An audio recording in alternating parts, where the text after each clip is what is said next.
සානසේ යම් කිසි දෙයක් පොඩ ධර්ම අවබෝධ කරගන්න තියෙන සාන. එහෙමයි. ඒකෙදි දකින්නේ සතර පායෙන් විදෙන්න ඕනේ. ඒක තමයි. ඒ කඩවල පනගත ගත්තම වඩා එහෙමයි කියන එක නේද? එහෙමයි. එතනම තමයි මාත් බුදුරජාණන් වහන්සේ කිහි පිංගුතුලාට දේශනා කළ තැන. ඔව්. යම් දේශ විසාකාව හිටිය තැන. ඊට අනේ පිළිසිතුමා හිටිය තැන එතන තමයි. ඒගොල්ලෝ සෝවාන් ඵලය අවබෝධ කරගෙන ඒ කියන්නේ සතර අපායනොත් මිදිලා තමන් කරන්නා වූ ව්‍යාපාර එදා දඹදිවේ හිටිය බොහොම ශාස්ත්‍රීයකම ව්‍යාපාරිකයෙක් අනේ පිළිසිතුමා කියන්නේ. ඒකට විසාකාව කියන්නේ යාගේ මහත්තයා කියන්නේ කෝටිපති ව්‍යාපාරිකයෙක්. ඒකට ඒ වගේ දසදහස් ගණන් පිරිස එදා හිටියම. ඉතින් බුදුරජාණන් වහන්සේ අපිට සුරක්ෂිතයි කියලා කියන තැන. එතන තමයි. ඒ කියන්නේ ව්‍යාපාරත් කරන ගමන් අපේ සමාජ යුතුයකම් කරන ගමන් ශාසනය උදෙසා ඒ කටයුතු කරන ගමන් අපිත් සුරක්ෂිත වෙන්නේ. ශාසනය සුරක්ෂිත කරලා වැඩක් නෑ මන්ට. මොකද බුදුරජාණන් වහන්සේ වුණා ශාසනය සුරක්ෂිත කරන්න ඕනේ කියන තැන හිටියේ නැහැ. මොකද උන්වහන්සේ දන්නවා මේ ශාසනේ අනිත්‍යයි කියලා. ඒ නිසා සම්මා සම්බුද්ධ ශාසන ලක්ෂ ගානක් අතීතයේ ඇති වුණා. ඒවත් අනිත්‍යයි. මේ ශාසනෙත් අනිත්‍යයි කියලා උන්වහන්සේ දන්නවා. ඒ නිසා තමයි අර අවසාන පිළිනිවන් මේ උන්වහන්සේ ආයු සංස්කාරණය අතහැරන වෙලාවේ ආනන්ද ස්වාමීන් වහන්සේට අවශ්‍ය නම් මතක් කරන්න තිබ්බා. ආනන්ද මම මෙන්න මෙවැනි ප්‍රශ්නයක් අහනවා. මේ සතර ඍතුපාදී වැඩිව කෙනෙකුට මෙච්චර කාල ජීවත් වෙන්න පුළුවන් කියලා. එහෙම ආපු වෙලාවට ඔබ මෙන්න මෙහෙම කියන්න මට. තේන්න. ඔබ කියන්න වැඩි තව ආයුෂ කල්පයක් වැඩ ඉන්නේ කියලා. නමුත් එහෙම කිව්වේ නෑනේ බුදුරජාණන් වහන්සේ. තේන්න. අවශ්‍ය නම් බුදුරජාණන් වහන්සේට තිබ්බ එහෙම ඉල්ලීමක් කරවලා තව අවුරුදු 40ක් වැඩිපුර ජීවත් වෙනවා. අවුරුදු 120ක් වගේ කාලයක් ජීවත් වෙනවා. නමුත් මහත්තයෝ උන්වහන්සේ ඒකටවත් උත්සාහ ගත්තේ නැහැ. ඒ උන්වහන්සේ තෙවලි ශාසනය අතහැරියා. අතහැරිය උන්වහන්සේ දන්නා මේක මට රැක ගන්න පුළුවන් දෙයක් නෙමෙයි. මොකද ඒ වෙලාව වෙනකොටත් භික්ෂූන් උදෙසා විනය මේ ශික්ෂාවන් 227ක් පනවලා තිබ්බා. භික්ෂුණීන් උදෙසා 308ක් පනවලා තිබ්බා. ඒ තරමටම භික්ෂුණී ගැටලි කළා. ඒ නිසා තවත් හිටියොත් බුදුරජාණන් වහන්සේ දන්නවා තවත් උන්වහන්සේ කැමති දේවල් නෙමෙයි දකින්න වෙන්නේ. ඒ නිසා උන්වහන්සේ අවුරුදු 80 දී උන්වහන්සේ පිරිනිවන් පාලගේ ශාසනයෙන් ගන්න තියෙන උපරිම දේවල් ධර්මයේ තුලින් අරගෙන. ඒ නිසා මහත්ව අපි ශාසනය රකින්නවා වගේම අපි සුරක්ෂිත වෙන්නේ. අපි සුරක්ෂිත වුණොත් තමයි මහත්ව අපි ශාසනය රැක්කා. ශාසනයේ දායාද කරුවේ කොටස් කරුවේ බවට පත් වෙන්නේ. ඒ නිසා අන්න ඒ කාරණේ අපි හැම වෙලාවෙම හිතන්න ඕනේ. ඒක මහත්ව දන්නවා. ඒ දන්න නිසානේ මහත්වල අප්‍රමාණ ශාසනික සේවාවන් කරන්නේ නේද? ඒක ශාසනය හදන්න කියලා දැන් මෙච්චර කල් වේසනසාර. එහෙමයි.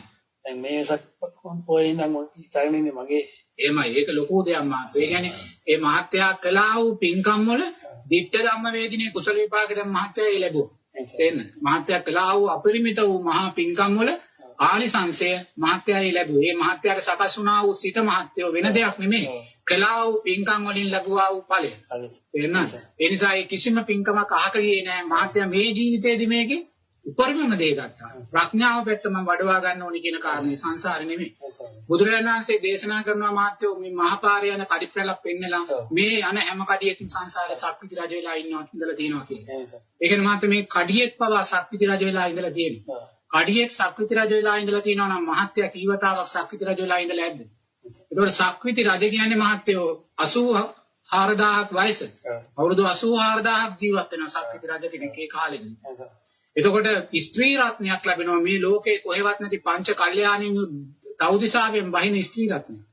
එර්දියෙන් යන ඇතෙක් ලැබෙනවා. එර්දියෙන් යන අජානීය අස්සෙක් ලැබෙනවා. මහ පොළොවේ යට තියෙන ඕන සම්පතක් මේ ඇහෙන් දැකලා මෙතන මේ දේ තියෙනවා මෙතන මේ දේ තියෙනවා කියලා මතු කොල්ල ගන්න පුළුවන් එමෙතිවරයෙක් ලැබෙනවා. අන්තපුර විසෝරුවදා භික්ෂූන් මේ පුත්තු 1000ක් ලැබෙනවා. ඒ පුත්තු 1000ට මේ මුළු ලෝකෙම පාලනය කරන්න පුළුවන්. එහෙනම් ඒසා ආශිර්වාද මහත්ය සංසාරේ ලැබලා තියෙනවා.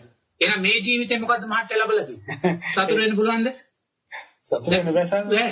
මහත්ය මේ ජීවිතේ කොතන ව්‍යාපාරික වශයෙන් හිටියත් මහත්ය සංසාරේ ලැබලා තියෙන දේවල් එක්ක මහත්ය මේ ජීවිතේ ලැබලා තියෙන පුංචි දෙයක්. එහෙනම් මහත්යනේ මේ ජීවිතේ අතහර ගන්න බැරි වෙන්න බෑ. මොකද මහත්ය මීට වඩා අප්‍රමාණ වූ දේවල් සංසාරේ ලැබලා තියෙනවා අතහැරලා තියෙනවා. තේරුණාද? අතහරන්න සිද්ධ වෙලා තියෙනවා. ඔව් සිද්ධ වෙලා තියෙනවා. ඒ නිසා ඒසා ආශිර්වාදයක් ලැබුවා නම් මහත්යෝ මේ ලැබලා තියෙන දේ ගැන අතහැර ගන්න දුක් වෙන්න යන්න අවශ්‍ය නැහැ. හැම වෙලාවෙම මහත්යට ශක්තිය තියෙන්න ඕනේ. දෙයනේ මම මේ ජීවිතේ ලැබලා තියෙන බොහොම පුංචි දෙයයි බුදුරජාණන් වහන්සේගේ ධර්මයත් එක්ක අතීතේ මම ලැබලා තියෙන දේවල් ගලපලා බලනකොට කියලා. නේද?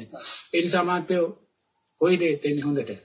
ඒ නිසා මහත්යා අර අප්‍රමාණ වූ පින්කම් කළා ගොඩාක් දේවල් අපි දැකලා තියෙනවා ආරණ්‍ය වල ඉන්නකොට මේ ඉන්නකොට මම ඔය සිතුල්පව්වේ ගිය වස් කාලේ ඉස්සෙල්ලා කාලේ ඉන්නකොට මහත්තයාලා වැව් දෙකම හාරනවා කියලා මට කිව්වා මහත්තයා තමයි ආරණ්‍ය කියන්නේ.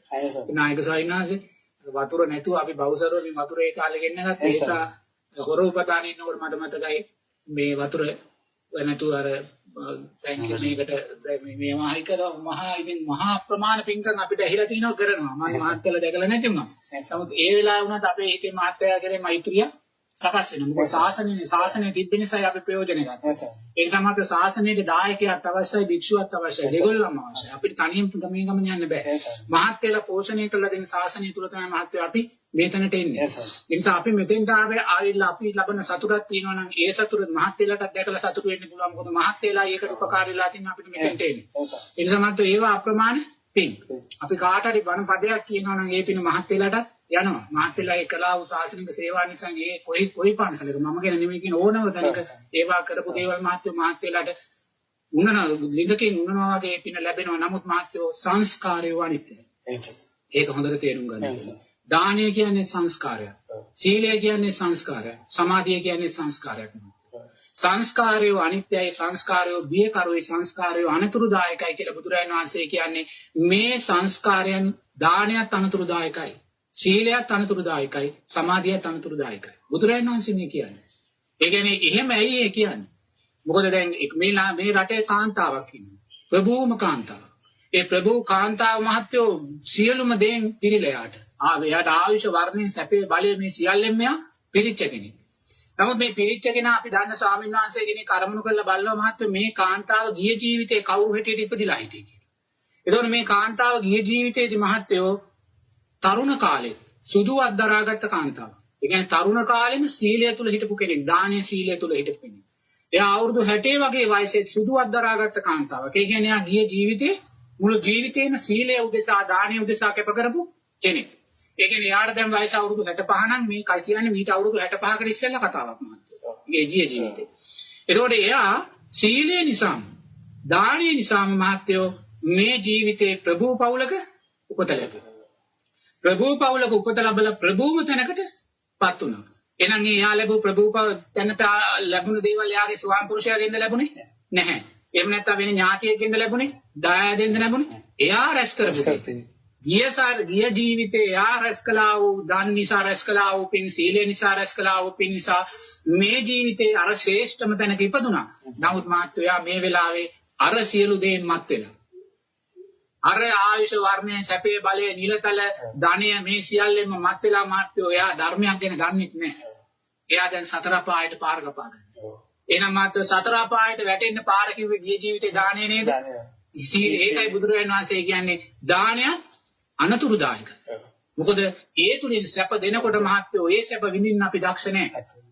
ධර්මයේ තුල නැත්තම් කල්යාණ මිත්‍ර ආශ්‍රයයක් නැත්තම් සද්ධර්ම ශ්‍රවණයක් නැත්තම් එයා දානය නිසාම විනාශලා යනවා. අද මේ රටේ ඉන්න කෝටිපති ඕනම මහත්ෙක් ගත්තොත් ඔහු කෝටිපතියෙක් බවට පත් වුණේ බුදුරජාණන් වහන්සේ නිසාවත්, අම්මා තාත්තා නිසාවත්, දීපල දෑවක නිසාවත් නෙමෙයි. එයා කෝටිපතියෙක් බවට පත් වුණේ ගිය ජීවිතේ එයා දුන්නා වූ දානයන් නිසා, රැක්කා වූ සීලයන් නිසා මහත්සේ. නමුත් එහෙමනම් ඒ කෝටිපති ජනතාව මහත්යාගේ පැත්ත වෙනයි. මහත්යා ඒක ධර්මයක් තුලත් ඉඳන් මහත්යාගේ ව්‍යාපාර කරනවා. නමුත් අපි දන්නවනේ උඟක් අය ගත කරන ජීවිතේ නේ ධර්මයක් ගැන හිතන්නේ නැහැ. ඒ පැත්ත ගැන එහෙනම් එතකොට දැන් ඒගොල්ලෝ ගිය ජීවිතේ කළා වූ පින් නිසා නේද මේ ජීවිතේ නොමකට යන්නේ? අන්න ඒක තමයි මහත්යෝ කියන්නේ මේ සියල්ලම සංස්කාර දානය සංස්කාරයක් කියලා බලන්න ඕනේ. මතක් තියාගන්න මහත්යා මේ ජීවිතේ යම් ප්‍රභූභාවයක් විඳිනවා නම්, මහත්යා මේ ජීවිතේ යම් ශාස්ත්‍රීය භාවයක් විඳිනවා නම්, මහේශාක්‍ය භාවයක් විඳිනවා නම් මහත්යෝ ඒ සියල්ල මහත්යා ගිය ජීවිතේ දුන්නා වූ දානයන්ගේ ආනිසංසම වෙන දෙයක් නෙමෙයි. සීලේ ආනිසංසම. නමුත් ඒ වගේම මහත්යා මහා පිනක් කරලා තිබ්බ මහත්යාට මේ ජීවිතේ කල්යාණ මිත්‍ර ආශ්‍රය ලැබිලා තියෙනවා. ජීවිතේ තරුණ කාලේදීම කල්යාණ මිත්‍ර ආශ්‍රය ලැබිලා තියෙනවා. මහත්යා සද්ධර්ම ශ්‍රවණය කළා තියෙනවා. ඒ හේතු දෙක නිසා මහත්යා මේක ලස්සනට ගලපගත්තා. ඒ ගලප ගැනීම නිසා මහත්යා ආපු ගමන හරි. නමුත් ওই ගමන යන්න මහත්යෝ 1000කින් එක්කෙනෙකුටවත් බැහැ. මොකද මෙහෙන් ලැබෙනකොට මහත්වේ ලැබීම තුළ මෙයා ඉර වෙනවා. ඒක තමයි බුදුරජාණන් වහන්සේ කියන්නේ දානය සංස්කාරය, සීලය සංස්කාරය, සමාධිය සංස්කාරය ඒ තුළ හිර වෙනවා කියන්නේ. ඒ නිසා මේ ඒක හරි අවාසනාවක්. ඒක අපි තේරුම් ගන්න ඕනේ. ඒ නිසා කොච්චර පින් කළත් මහත්යෝ පින කරපු ගමන් ඒක හිතෙන් අතහැරලා දාන්න. එතන අල්ලගන්න යන්න එපා කොතන. මහත්තයා කොතනක ගිහිල්ලා අපි තුන් පන්සලක් සම්පූර්ණයෙන්ම හදලා දුන්නා කියලා. ඒක ශාසනයට උදෙසා පූජා කළා. ඒක අතහැරියා. ඒක මට අයිති නෑ. ඒක පන්සල සදාකාලිකත් නෑ. ඒක එතනින් අතහැරෙන්න. නමුත් ශාසනික සේවාවන් කරන්න කොතනකවත් ඒවා අතහරින්න එපා. කොයිම වෙලාවකවත් දැන් නොතන බලන්න යන්න එපා. ලැබෙන තැන මොකද යමක් කරන්නේ ඒ තැන කරලා ඒ කරපු ගමන් දින අනුමෝදන් වෙලා හිතෙන් අතහැරලා. ඒක අල්ලගන්න යන්න එපා. ඒක අල්ලගත්තොත් මහත්යෝ උපාදාන පත්‍යා භව. හොඳට හිතන්න. පින නෙමෙයි අපිව නැවත උප්පත්තිය සුගතියට යවන්නේ. අකුසල් කළා බුදුරජාණන් වහන්සේ කියනවා පින් කළාය කියලා සුගතියට යනවා කියලා මං කියන්නේ නැහැ. පව් කළාය කියලා දුගතියට යනවා කියලා මං කියන්නේ නැහැ. එහෙම යමෙක් කියනවා නම් ඒක දෘෂ්ටියක්. උපාදාන පත්‍යා භව. උපාදානයයි භවයේ සකස්. අල්ලගත්තොත්. ඔව් උපාදානයි. දැන් එක මුදලාලි කෙනෙක් හිටියා මාත්. එයා මේ පේමන්ට් එකෙන් පටන් ගත්තා. පටන් අරගෙන එයා කෝටිපතියෙක් වුණා. ඉඩ කඩන් දේපල ව්‍යාපාර ඔක්කොම තිබුණා. නමුත් එයාගේ දේපල වලට හරි ආදරය කළා. එයා හැම වෙලාවෙම කියන්නේ මගේ දහඩිය මේ තියෙන්නේ නැත්නම් ඒ කතාව. එයාගේ දහඩිය තියෙන්නේ පේමන්ට් එකෙන් ඉඳන් එයා ඉන්නේ. ඉතින් ඒ නිසා එයා ආදරය කළත් පින්කම් කළා. එයා තනිකර පන්සලක් ඔය ගොඩකර ප්‍රදේශයේ තනිකර බුදුමෙදුරක්, චෛත්‍යයක්, බණශාලාවක් ඔක්කොමත් එක්ක හදලා දුන්නා. ජෙනරේටරයක් ආලෝක පූජා කළා. නිතර හැමදාම ලයිට් පත්තුනේ. හැම පොයකටම 150කට සිල් පිරිසකට දන් දුන්නා. සුදු ඇඳුම විතර ඇඳේ පාට ඇඳුමක් ඇඳේ නැහැ. නමුත් මේ මහත්තයා තමන්ගේ වෙළඳාම කර කර ඉන්න ගමන් නත්තල් කාලේ සෙනඟ ගොඩක් වැඩි ඉන්න ගාම පපුවේ අමාරුවක් වගේ ආවා. වැසිකිළියට ගියා වතුරේ සෙනත් එක්ක ලේ ගියා. එතනම තියෙන පෞද්ගලික රෝහලට ගෙනිච්ච නැති වුණා. එවලෙම නැති වුණා. දැන් බලන්න මේ මහත්තයා අප්‍රමාණ පින් කරපු කෙනෙක් මම. පන්සලක් හදලා දුන්නා කිව්වා මේ පන්සල මේ මොහොතේ මිනිස්සු සිල් අරන් ඇති. කාටවත් වැරදි කළේ නෑ. නමුත් මහත්තයෝ මේ මහත්තයා මැරිලා ගියාට පස්සේ මේ මහත්තයාගේ පාංශකූල වෙලාවේදී පාංශකූලයට ආව හාමුදුරුවෝ කිව්වේ මේ මහත්තයාට පාංශකූලයක් අවශ්‍ය නැහැ. 7 දවසේ 3 මාසේ දාන මෙයාට අවශ්‍ය නැහැ. මෙයා ජීවිතය තුළ ඉදි මේ සියල්ල කරගත්ත කෙනෙක්. මෙයා දෙවියෙක්ගෙන් මෙහා උප්පත්තියක් ලබන්නේ නැහැ කිව්වා. එතන ගුණකථනයක් කරපු මහත්තයා ගමේ ප්‍රභූ මහත්තයා කිව්වේ මේ ඉන්න යන කූඹියෙක්ගෙන් ඇහුවොත් මේ මහත්තයා වැරද්දක් කළාද කියලා මේ කූඹියෙක් කිව්වා වැරද්දක් කරලා නැහැ කියලා. එහෙනම් අහන්න දෙයක් නැහැ නේ මහත්තයෝ නේද? නමුත් එහෙනම් ඒ ගෙදර මිනිස්සුත් හිතුවා දැන් මෙයා දීර්ඝතලයකම තමයි න්‍යායමතින් මෙහා ජීවිතය නෑ කියලා. මෙහෙම අවුරුදු ගාණක් ගියාට පස්සේ මහත්තයෝ අපි දන්න ස්වාමීන් වහන්සේ කෙනෙක් සමාධියෙන් අරමුණු කරලා බලද්දි මෙයා කොතනද කියලා මේ මනුස්ස මහත්තයා එයාගේ ඉඩමක් තියෙනවා. ඒක කෝටි ගාණක් වටිනවා. කොළඹ තියෙන ඉඩමක්. හිස් ඉඩමක් ඒක. මෙයායේ හිස් ඉඩමේ ඇඳන් හිටිය ඇඳුම පිටින් කෝට් එකයි සුදු සරමයි යාඳින්නේ. කම්බුලට මෙහෙම අත තියාගෙන අනේ අපොයි මේව අපි දැන් ගියා අපේ දීපලකට ගියාම මේක එකපාරට ගිනි අරන්. අපි එකපාරට කම්බුලට අත තියාගෙන මොනවද උනේ? අන්න එහෙම අත තියාගෙන මාත්‍යෝ දෙකට භාගයට නැවිලා ඒ කොනේ ඉඳන් අර කොනට යනවලු අර කොනේ ඉඳන් මේ කොනට යනවා. බලන්නකෝ. මොකද උනේ? මැරෙන වෙලාවේ මොකක්ද උපාදානෙ උනේ? ඉඩම්. දීපල ඉඩම්. පිනම වැඩක් වුණාද? වැඩක් වුණේ. නමුත් පිනේතෙන්ට ඇවිල්ලා විපාක දුන්නා. අවසාන උපාදානයේ ඉඩකඩම් වලට සකස් වුණාම ප්‍රේතෙක් වුණා. කළා වූ පින්කම් නිසා මෙයාට හොඳට ඇඳුම් ලැබුණා. හොඳ ශරීරයක් ලැබුණා. අර විකෘති ප්‍රේතයෝ නෙමෙයි. ප්‍රේතයා කියන්නේ අන්ත විකෘති පිරිසක්. බොහොම මේ ගුප්ත විකෘති.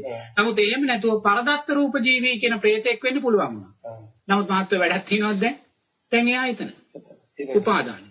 දැන් එයාගේ දරුවෝ කවදා හරි මේක දැනගෙන එතෙන්ට ගිහිල්ලා හාමුදුරුවෝ 100ක් එක්කන් ගිහිල්ලා අටපිරිකර 100ක් එක දන් දුන්නාත් මෙයා පින් ගන්නෙ නැහැ. ගන්නෙ නැහැ උපාදානයේ බලවත් මහත්තයෝ. එයාට ඕන මරණ වෙලාවේ පින මතක් කරලා දිව්‍ය ලෝකෙට යන්න දෙන්න. අර හදපු පන්සල මතක් කරගත්තා නම් හරි. ඒකයි උපාදානයේ බලවත් කියන්නේ. දැන් මෙතන අරක උපාදානයේ බලවත් වෙලා දැන් මේක අල්ලගෙන මගේ කරගෙන ඉන්නේ. එයා පින් ගන්න කැමති නැහැ මහත්තයෝ. එයා පින් දෙන වෙලාවට එයා වහම් පිට වෙලා ඈතට යනවා. මේකට උපාදාන වෙනවා. ඒකයි හරිම භයානක. ඒ නිසා මේ පින් කලාය කියන කාරණේ නෙමේ අපි වෙන දෙයක් උපාදානය කරගෙන ඉන්නවා නම් ඒ උපාදානය අනුවයි ප්‍රතිසන්දිය සකස් වෙන්නේ. ඒක මේ බොහොම මේ අපි හැම වෙලාවෙම හිතන්න ඕන දෙයක්. ඒකයි කිව්වේ කොයි දේ කළත් ඒක අතහරින්න. ඒක අතහැරියේ නැත්නම් අපිට මැරෙන වෙලාවේ ප්‍රාථමික දෙයක් මතක් වුණා. පන්සලක හදපු දෙයක් වගේ පන්සලක් වගේ දෙයක් මතක් වුණා. අපි මේ පන්සලේම නුග ගහේ නැත්නම් බෝගහේ ඉන්න ආලෝකමත් දෙවියෙක් හැටියට උප්පත්තිය ලබනවා. මොකද උපාදානය සකස් වුණේ එතන. දරුවන් කෙරේ උපාදානය සකස් කරගන්න බැරි වුණා. පන්සලේ හාමුදුරුවෝ අල්ලගත්තේ. පන්සලේ හාමුදුරුවෝ අල්ලගෙන වැඩක් නැහැ. සංඝයා කියන තැන අපි උපාදානය කරගන්නවා. හැම වෙලාවෙම මහත්තයා මට තේ උගුරක් දුන්නත් මාව උපාදානය කරගෙන වැඩක් නැහැ. සංඝයා කියන තැන මම මේක සංඝයා උදෙසායි කලේ කියන කාරණේ හිතලා ඒ දේ කළා නම් මහත්යෝ මහපාරේ ඉන්න ඔය කවුරු හාමුදුරුවෝ කෙනෙකුට ඒක දුන්නත් මහත්යාට ඒ පින එතෙන්දි ලැබෙනවා. ඒ නිසා හැම වෙලාවම උපාදාන පත්‍ය භවෝ කියන කාරණේ තේරුම් ගන්න. උපාදානයේ භවය සකස් කරන්නේ ඒක නිසා තමයි බුදුරජාණන් වහන්සේ මහ පොළොවෙන් පස් අවුරක් කරන් කියන්නේ මහත්යෝ මැරෙන මිනිස්සුන්ගෙන් මෙන්න මේ අතේ තියෙන පස්මිතයි සුගතිගාමි වෙන්නේ කියලා. අතේ තියෙන පස්මිත.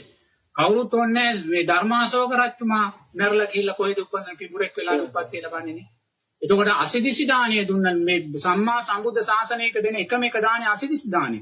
රහතන් වහන්සේලා 500ක් බුදුරජාණන් වහන්සේ 500ක් කන්‍යාව 500ක් 80000ක් කෝටි 80ක් එදා දාණය. ඒ දුන්න මල්ලිකාවත් මැරිලා ගිහිල්ලා මාත්‍ය උප්පත්තියක් ලබන්නේ පණුකුලයක සතියක්. මොකද මරණ වෙලාවේ මතක් වෙන්නේ කාමියා වරදෝ ඇසිරීමේ අකුසලයක්. බුදුරජාණන් වහන්සේ කියනවා දවස් 7ක් කොසල් රජුමාට ප්‍රශ්නේ අමතක කරනවා. කොසල් රජුමා එනවා අහන්න කොහෙද දේවී ඉපදුනේ කියලා. බුදුරජාණන් වහන්සේ ප්‍රශ්නේ අහන්න දෙන්නේ අමතක වෙනවා. මොකද මෙයා පැතිගන්නේ කියලා. 7 වෙනි දවසේ තමයි අරයටනි මිදෙන්නේ. ජීවිතලයකට යන්නේ. නමුත් අද එහෙම කෙනෙක් මරනට අද මිදෙන්නේ නැහැ මහත්තයා. මොකද එදා ඒගොල්ලෝ අප්‍රමාණ ලොකු කුසල් කරලා තිබ්බේ. අද අපිට එහෙම කුසල් කරන්න බැහැ. අද කොයිද රහතන් වහන්සේලා? එහෙම අද කොයිද බුදුරජාණන් වහන්සේලා නේ? ඒ නිසා අපිට ඒ කරපු කුසල් කරන්න අපි දක්ෂ නැහැ. අපිට ඒ වගේ සුමානෙන් වෙලා ජීවිතලයකට යන්න බෑ. නේද? එතන තමයි. ඒ නිසා මහත්තයෝ ඒවා දිහා බලලා අන්නේ උපාදාන පත්‍ය භවෝ කියන කාරණේ හැම වෙලාවෙම සිහි තබා ගන්න මහත්තයෝ උපාදානයයි භවයේ සකස් කරනවා. සයන්සෙන් වගේ අපි මොනවාරි පුණ්‍ය ධර්ම කරලා ඒක පින නැතුව කුසලයට හරවන්නේ කොහොමද? පින නැතුව කුසලයට හරවන්නේ තමයි කළා අතහරින්න. ඒක තමයි කුසලය. ඒක අතහැරියා. ඒක අතහැරින්න. අතහැරින්නේ කුමක් උදෙසාද? නිවන උදෙසා. නිවන උදෙසා. හැම වෙලාවෙම මේක අනිත්‍ය බලන්න. මහත්ය හැම වෙලාවෙම හිතන්නේ මම ජේතවනාරාමේ හදපු කාලේ ඉන්නේ නැති නේද? මම බුදුරජාණන් වහන්සේටත් ආවාස පූජා කරලා ඇති. නමුත් ඒවා අනිත්‍ය දේවල්. ඒවා වෙන්නේ නැති සමහරට. නැත්තම් මහත්යලට මේ තැනට එන්න විදියක් නැහැ. මහත්යල ඒසා සංසාරේ අප්‍රමාණ පින් කරලා ඇති. එහෙනම් ඒවත් අනිත්‍ය නැහැ මහත්ය මේ ජීවිතේ හදන පන්සල ගැන කතා කරලා වැඩක් නැහැ නේද? ඒ නිසා හදන්න, හදලා සතුටු වෙන්න, සතුටු වෙලා ඒක හිතෙන් අත්හැරලා දාන්න. මොකද මම මේසා මීට වඩා ලොකු දේවල් සංසාරේ කරලා තිනවා කියන තැන ඉඳන් අතහරින්න මාත්‍රෝ. ඒ අතහැරීම තුළ තමයි අපිට සැනසෙල්ල තියෙන්නේ. කරන්න අතහරින්න. කරන්න අතහරින්න. ඒ තුළ තමයි මේ ලොකුම සැනසෙල්ල තියෙන්නේ. ඒව අල්ලගන්න යන්න එපා. මහත්යා කලේ ශාසනයට උදෙසා. පන්සලේ ලොකු ආම්තුරුන්ටවත් වෙන කාටවත් නෙමෙයි. ශාසනය උදෙසායි මං කලේ කෙලගෙන ඉඳිම්බා තමන් මේ ශක්තිය ලබා ගන්න මාත්‍රෝ. ශක්තිය ලබා ගන්න. ඉතින් ඒ නිසා හැම වෙලාවෙම ජීවිතය කියන්නේ නම් මහත්ව මහා අනතුරක්. එක මොහොතක්වත් hina වෙලා ඉන්න පුළුවන් ජීවිතයක් නෙමෙයි මේ ජීවිතය. අපි hina වෙලා හිටියත් hina වෙන්න බෑ මහත්ව ඒ තරම් මේ සංසාරේ බියකරු සංසාරේ බියකරු. මේ මොහොතේ ශාසනය කියන දේ මහත්ව තව අවුරුදු 50ක් පවතීද කියන්න බෑ. ශාසනය කියලා කියන්නේ මහත්ව මේ පන්සල් ආරන්නේ එහෙම නැත්නම් බුදුමෙදුරු චෛත්‍ය වෙසක් තොරන් නන් නෙමෙයි. ශාසනය කියන්නේ පටිච්ච සමුප්පාදයේ සප්තබොධ්‍යංග ආරෂ්ඨාංගික මාර්ගයේ සතර සතිපට්ඨානයේ මේ ආදී මේ බුදුරයන් වහන්සේ දේශනා කළා වූ ධර්මය. තේරෙනවද? ඒතකොට මේ ධර්මයන් ශීඝ්‍රයෙන් මහත්වෝ දැන් අවරට යනවා. තේරෙනවද? බුදුරයන් වහන්සේගේ ධර්මය අනුව මේ ශාසනය ආවර වෙන්නේ කවදද කියලා අපිට කියන්න පුළුවන්. ඒ ශාසනය ආවර වෙන්නේ මහත්වෝ සතර පාරාජිකාවටපත් නොවු. හොඳේ? සතර පාරාජිකාවටපත් නොවු අවසාන භික්ෂුව අපවත් වෙන වෙලාවේ ශාසනය අවරට යනවා. ශාසනය ඉවරයි. එතනින් පස්සේ ශාසනයක් නැහැ. සතර පාරාජිකා කියන්නේ මාත්‍ය බුදුරයන් වහන්සේ දේශනා කරපු විනය නීති 227ක් තියෙනවා. ඔය විනය නීති 227න් බරපතලම විනය නීති 4 තමයි සතර පාරාජිකා. බරපතලම. ආයිමත් ඒකේ නිවැරදි වෙන්න බෑ. පාරාජිකා වුණා. පාරාජිකාවටපත් තුන කෙනා හරියට කරටිය ගැදිච්ච පොල් ගහක් වගේ ආයිමත් වැවෙන්නේ නැහැ. දෙකට බෙරිච්ච කළු ගලක් වගේ ආයිමත් ආවෙන්නේ යා සංඝ ශාසනය වෙන්නේ නැහැ. මෙන්න මේ සතර පාරාජිකාවටපත් නොවු අවසාන භික්ෂුව ඉතුරු වෙන වෙලාවක් තියෙනවා. මේ මොහොතේ සතර පාරාජිකා ආරක්ෂා කරගෙන ජීවත් වෙන භික්ෂූන් දහස් ගාණක් මේ ලෝකේ ඉන්නවා. ඒ නිසා ශාසනයේ අර්ථය පවතිනවා. චතුරාර්ය සත්‍ය ඇහෙනවා. සත්‍ය බොජ්ජංගයන් කියනවා ඇහෙනවා. පංච උපාදානස්කන්ධන ඇහෙනවා නේද?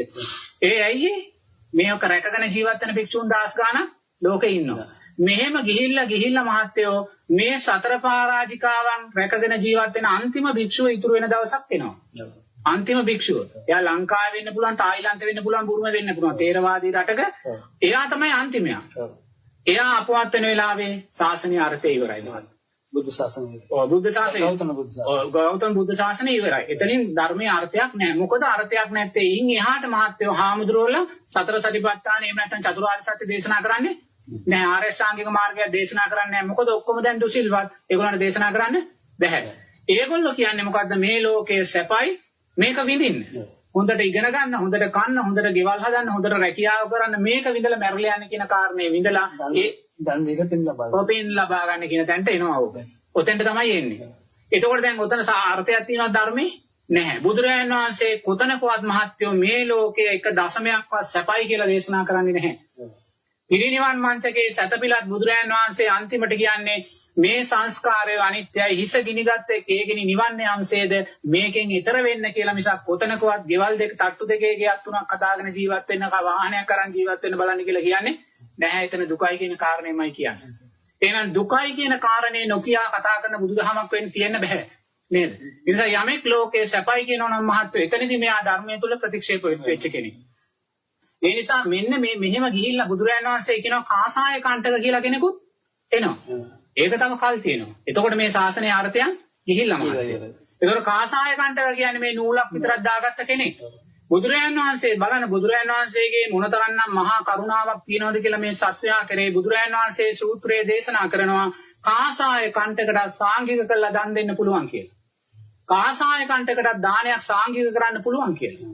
බලන්නකො බුදුරජාණන් වහන්සේ කියන දේ ශාසනයේ නෑ. ඔය ශාසනයේ අර්ථයක් නැහැ. නමුත් ශාසනයේ නාමිකව දැන් මේක තියෙනවා. තාම තියෙනවා කාසාය කණ්ඨක දැන් ඒ ඇවිල්ලා ඉන්නේ. එතකොට මේ කාසාය කණ්ඨකටත් මහත්යෝ සාංගික කරලා දන් දෙන්න පුළුවන් කියනවා. එයාට සංඝයා උදෙසා පෙනී හිටින්න පුළුවන් කියලා කියනවා. ඒක බුදුරජාණන් වහන්සේයි කියන්නේ. ඒ කියන්නේ මහත්යෝ ඒ කාලේ කාසාය කණ්ඨක තමයි සමාජයේ ඉන්න ලොකුම සිල්වතා. බලන්න කාසාය කණ්ඨක සත්තු මරාගෙන පෞල් ජීවිත කතා කරගෙන මේ විදිහට ඉන්න කාසාය කණ්ඨක එදා සමාජයේ ලොකුම සිල්වතා නම් සමාජේ කොයි වගේ තැනක් වෙයිද? අපි මෙතනින් පැනලා නැවත මිනිස්සෙක් වුණොත් මහත්යෝ එහෙනම් මොනසා බියකරු ලෝකයක්ද අපිට මුණ දෙන්න වෙන්නේ? මොනතර බියකරු ලෝකයක්ද නේ? ඒතකොට එතනදිත් බුදුරජාණන් වහන්සේ කාසාය කණ්ඨකටත් දන් දෙන්න කියලා කියන්නේ ඇයි? දානයමයි මහත්යෝ සත්‍යයට අවශ්‍ය වර්ණයේ සැපේ බලල්ලේ. මේ බාන කරුණාව බුදුරජාණන් වහන්සේගේ මහා කරුණාව කියන දේ. නැත්තම් කියන්න තිබ්බනේ කාසාය කණ්ඨක කරලා දන් දීලා වැඩක් නැහැ කියලා. එහෙම කිව්වනම් අද සමහර පන්සල් වල ඉන්න හාමුදුරන්ට අද මිනිස්සු දන් දෙන්නෙත් නෑ. නේද? ඒතර බලන්න එහෙමනම් බුදුරජාණන් වහන්සේ මොනසා මහා කරුණාවකින් අපිට කියලා තියනවාද කාසාය කණ්ඨකටත් දන් දෙන්නේ ඒකත් මහත්ඵලයි මහානිසංසයි. නේද? මහත්ඵලයි මහානිසංසයි. ඇයි මේ සත්‍යයට අනේ ඒ තුලින් හරි මොකක් හෝ සැපයක් දානය නිසා ලැබෙයි කියන ඒ මහා කරුණාව නිසාමයි බුදුරජාණන් වහන්සේ එහෙම කිව්වේ. නේ? ඒතර බලන්න එහෙමනම් මේ සමාජයේ මහත්යෝ මෙතනින් ඉස්සරහට යන්න කවදාකවත් මේ තින තැනට වඩා හොඳ වෙන්නේ නැහැ. කවුරු සක්‍රියා මේ ලෝකේ ඇවිල්ලා පාලකයා වුණා මේ මොහොතේ තීනත්වන්ට වඩා එක දශමයක්වත් මේ ලෝකේ හොඳ වෙන්නේ නැහැ මහත්යෝ. සදාචාරාත්මක පැත්තෙන්, ගුණධර්ම පැත්තෙන්, හැදියාව පැත්තෙන්, සංස්කෘතිය පැත්තෙන් එක දශමයක් එහෙම බලාපොරොත්තු වෙන්නත් තිබා බලාපොරොත්තු වෙනවා. ඒ කියන්නේ අපි ධර්මයේ තුල නැහැ. බුදුරජාණන් වහන්සේ පැහැදිලිව සූත්‍රයක දේශනා කරනවා මෙහෙම මේ මිනිස්සයා ගිහිල්ලා පරමායුෂ අවුරුදු 10 කියන තැනට වැටෙනවා. පරමාශ අවුරුදු 10ක් කියන තැනට වැටෙනකොට මිනිස්යාට මුර්ග සංඥාව සකස් වෙනවා සත්තු වගේ මරා ගන්නවා අපි කියනවා. එනිකින් සමාධි දැන් ඔතෙන්ට යන්නේ. එතෙන්ට යන්නේ. ඉතින් ඔතෙන්ට යන්න තව අවුරුදු 1000ක් 1500ක් යාවි. මේ යන ක්‍රමයට ගියොත්. එහෙනම් දැන් ඔතෙන්ට යන ගමන අපිට වළක්වන්න බෑ. එතන ඉපදෙන එකක් තමයි වළක්වන්න. ඒකයි. නැවත මිනිස්සෙක් වෙනවායි කියන තැනින් අපි හිත අයින් කරගන්න ඕනේ. මනුෂ්‍ය ලෝකයේ තුල තියෙන මේ විනාශය මේ ව්‍යසනය දැකලා අපි එක මොහොතකින්ම චේතනාව සකස් කරගන්න ඕනේ නැවත මනුෂ්‍ය ජීවිතයක් නම් එපා. මොකද මනුෂ්‍ය ජීවිතයක් වුණොත් එකක් ශාසනය මෙතනින් නැති වෙනවා. සම්පූර්ණයෙන්ම ගුණධර්ම පිරීච්ච කාන්තාරයක් තිරිසන් ලෝකයක් තමයි මේ ලෝකෙ මේ ඉස්රේල් තියෙන්නේ. නිසා මනුෂ්‍යෙක් වෙන්න එපා කියන තැනදීම ඊළඟට හිත පීඩන්නේ කොතනද මහත්තයෝ? කොහෙද යන්න ඕනේ? ඒක තමයි. කොහෙද යන්නේ? දෙවියෙක් වෙන්න තියෙන තැන හිත පීඩ ගන්න. දෙවියෙක් වෙන්න තැන. අන්න එතනදී මහත්තයෝ එතනත් බරපතල අනතුරක් තියෙනවා. හොඳේ. දැන් අපි පින් කර ප්‍රාර්ථනා කරනවා දෙවියෙක් වෙන්න කියලා. දෙවියෙක් වෙන්න කියලා ප්‍රාර්ථනා කළා මැරෙන වෙලාවේ දිව්‍ය සංඥාවක් සකස් වුණොත් අනිවාර්යයෙන්ම මෙයා දෙවියෙක් වෙනවා. තුසිතේ ආමේ නිම්මානතේ පරිනිම්මිතව අසවත්තේ ඔය තාවතින්සේ කොහරි දෙවියෙක් වෙනවා. එයා දෙවියෙක් වෙලා අවුරුදු 50000ක් අපි කියමු දිව්‍ය සැප වින්දා. 50000ක් වින්දා කියනකො 50000ක් දිව්‍ය සැප වින්දත් මහත්තයෝ එයා 50000න් පස්සේ චුත වෙන්න ඕනේ. දෙවියෙක් වුණා. දිව්‍යාංගනාවක් වුණා. එයා චුත වුණොත් මහත්තයෝ එයා චුත වෙලා මනුස්ස ලෝකෙට ආවොත් එයා ඉපදෙන්නේ එක්ක ක්‍රිස්තියානි අම්මා කෙනෙක්ගේ මව් කුසක එක්ක මුස්ලිම් අම්මා කෙනෙක්ගේ මව් කුසක එක්ක හින්දු අම්මා කෙනෙක්ගේ මව් කුසක සිංහල බෞද්ධ අම්මා කෙනෙක් ලෝකේ නැහැ. සිංහල බෞද්ධ අම්මා කෙනෙක් ලෝකේ නැහැ. එයා ඉපදෙන්නේ මිත්‍යා දෘෂ්ටික මව් කුසකමයි. මහත්තයා තවතිසාවෙත් තා කොහෙ හිටියත් මහත්තයා දෙවියෙක් වෙලා නම් හිටියේ මහත්තයා ඇවිල්ලා මිත්‍යා දෘෂ්ටික මව් කුසක ඉපදෙන්න ඕනේ. ආයිමත් සම්මා දිට්ඨියටපත් වෙච්ච අම්මා කෙනෙක් මෛත්‍රී බුදුරයන් වහන්සේ ශාසනයෙන් පස්සේ ඇති වෙන්නේ. තව අවුරුදු ලක්ෂ ගානකින් එහා මහත්තයෝ. ඒ කියන්නේ මිත්‍යා දෘෂ්ටික භාවයටපත් උනේ ගමන් එහෙනම් දෙවියෙක් වෙලා වැඩක් තියනවද? දැන් මේ අවුරුදු 5000 දිව්‍ය සැප වින්දා කියලා වැඩක් තියනවද? වැඩක් නැහැ. ආයිමත් මහත්තයා පරණ තැන්ටම වැටුණා. ඒ පරණ තැන්ටම වැටුණා නම් මහත්තයෝ දෙවියෙක් වෙලා වැඩක් නැහැ කියලා බුදුරයන් වහන්සේ කියනවා. එහෙනම් මහත්තයා හිත පිට ගන්න ඕනේ මම මාර්ගඵලලාභී දෙවියෙක් වෙනවා මාර්ගඵලලාභී දිව්‍යාංගනාවක් වෙනවා. එතන තමයි සුරක්ෂිතම තැන මහත්තයෝ. දෙවියෙක් කියන තැන විතරක් හිත පිට ගන්න එපා. මාර්ගඵලලාභී දෙවියෙක් මාර්ගඵලලාභී දිව්‍යාංගනාවක් කියන්නේ සෝවාන් ඵලයටපත් වුණ දෙවියෙක් සෝවාන් ඵලයටපත් වුණ දිව්‍යාංගනාවක් වෙනවා කිව්වනම් එයා තමයි මහත්තයෝ මේ ලෝකේ සුරක්ෂිතම තැන කියලා බුදුරජාණන් වහන්සේ දේශනා කරනවා. එයා උපරිමාත්ම භාව 7ක් ඇතුළතදී දිව්‍ය තලයකදී මෙයා පිරිනිවන් පානවා කියන කාරණේ කියනවා. එතෙන්ට තමයි මහත්තයෝ අපි අපේ ඉලක්කය සකස් කරගත්තේ. ඉන් මෙහානම් සැපයක් කියන තැනක් ලෝකේ කොච්චර සුන්දරයි කියලා දැක්කත් සුන්දර තැනක් ලෝකේ බුදුරජාණන් වහන්සේගේ ධර්මයේ තුල කොතනකවත් නැහැ මහත්තයෝ. ඒ නිසා මේ අසුන්දර වූ ලෝකයේ තුල සුන්දරම තැන තමයි මම මාර්ගඵලලාභී දිව්‍යාංගනාවක් වෙනවායි කියන කාරණේ සකස් කරගන්න. එතෙන්දී බුදුරජාණන් වහන්සේ දේශනා කරනවා මහත්තයෝ තමන් මාර්ගඵලලාභී දිව්‍යාංගනාවක් වෙනවා කියන කාරණේ සකස් කරගන්න නම් තමන් තුල මෙන්න මේ කාරණා තුන ෂෙයා වෙන්න ඕනේ කියලා. පළවෙනි කාරණය තමයි සක්කාය දිට්ඨිය. මමත්වයේ දැඩිභාවය. මමයේ කියලා ගන්නා වූ දැඩිභාවය. මමත්වයේ සම්පූර්ණ ෂෙයා වෙන්නේ රහතන් වහන්සේ තුල. මෙතනදී මමත්වයේ දැඩිභාවයේ ෂෙයා වෙච්ච කෙනෙක් වෙනවා. ඊළඟට තමයි විචිකිච්ඡාව. තෙරුවන් කෙරේ යා ඇති කර ගන්නා වූ සැකයක් යා තුල නැහැ. ධර්ම මාර්ගයේ කෙරේ යා කිසිම සැකයක් යා තුල සකස් වෙන්නේ නැහැ. ඊළඟට අන්න සීල වෘත. අන්න සීල වෘත කියන්නේ මෙයා වෙන මොනම සීල වෘතයකටවත් බැඳෙන්නේ නැහැ. එයා සායි බබා හොයාගෙන යන්නෙත් නැහැ. දේවාල පස්සේ අන්තර මන්ත්‍ර ගුරුකම් පස්සේ යන්නෙත් නැහැ. එයා බුදුරජාණන් වහන්සේ කියන විශ්වාසය තුල ඉන්නවා මහත්තයෝ. බුදුරජාණන් වහන්සේ කියන විශ්වාසය තුල ඉන්නවා. මොකද ධර්මයේ කෙරේ අපි මෙතන සෝවාන් ඵලයටපත් වෙනවා නම් අපි මුලින්ම තෙරුවන් කෙරේ අචල ශ්‍රද්ධාවට එන්න ඕනේ.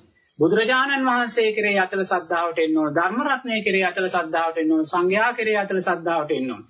ඒතකොට ධර්ම රත්නයේ කෙරේ අචල ශ්‍රද්ධාවට ආපු කෙනා මහත්තයෝ ජීවිතයේ ඉදිරියට එන හැම දෙයක්ම තමන් මහත්තයෝ දකින්නේ ධර්මතාවයක් හැටියට. එයා එකෙන් පලා යන්නේ නැහැ. කෙනෙකුට අපලයක් වුණා කියනවා ප්‍රශ්නාව කියනවා ජීවිතයේ ගැටලුවාව කියනවා. එයා ඒවා තමන්ගේ ජීවිතයට වෙනකොට මහත්තයා ධර්මානුකූලව ගලප ගන්නවා. මොකද්ද බුදුරජාණන් වහන්සේ කියලා තියෙන්නේ? බුදුරජාණන් වහන්සේ කියලා තියෙන මේ ප්‍රශ්නේ එනවා නම් මං සංසාරයේ අකුසල් කරලා තියෙනවා. මේ හේතුඵල ධර්මය.